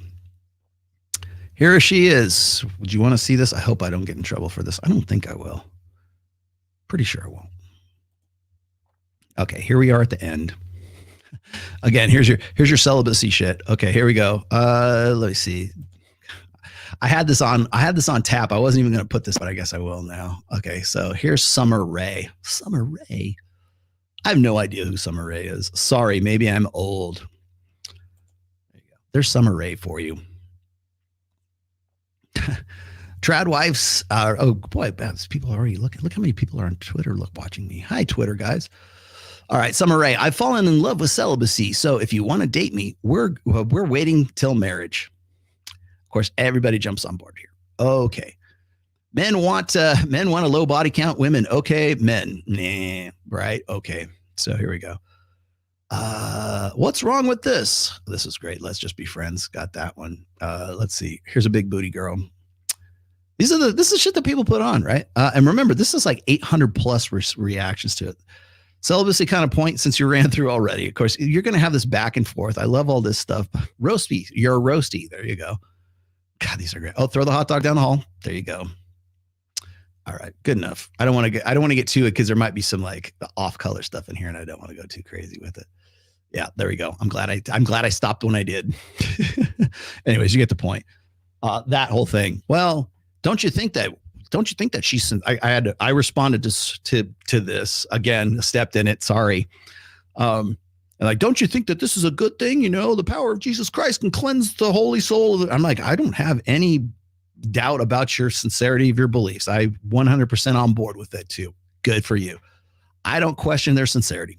I question their timing. That's the epiphany phase, my friends. And that's what I was going to tell you at the end here. It's the epiphany phase. And so the epiphany phase, of course, is the epiphany phase, of course, is the 29 to 30. Actually, probably you want to know what age I should update? It's the epiphany phase at this point. 29 to 31, 32-ish, right in there. I usually peg it about 29 to 31. And that's when my biological clock is ticking. How convenient. Let's see. What's the average age of first marriage for women? 30. How convenient. How old is Summer? I think she's 27 or 28, which is right around the time, of course, when Tommy Lahren had her meltdown that I responded to back in 2020. Where are the men? Where are the real men? How come they're not ready to wife me up? Of course, some sucker did, but remember when I did that? That was the first time I got invited by Dr. Phil to come on the show because they wanted me to go head to head with Tommy Lahren. I'm kind of wishing I would have done that now.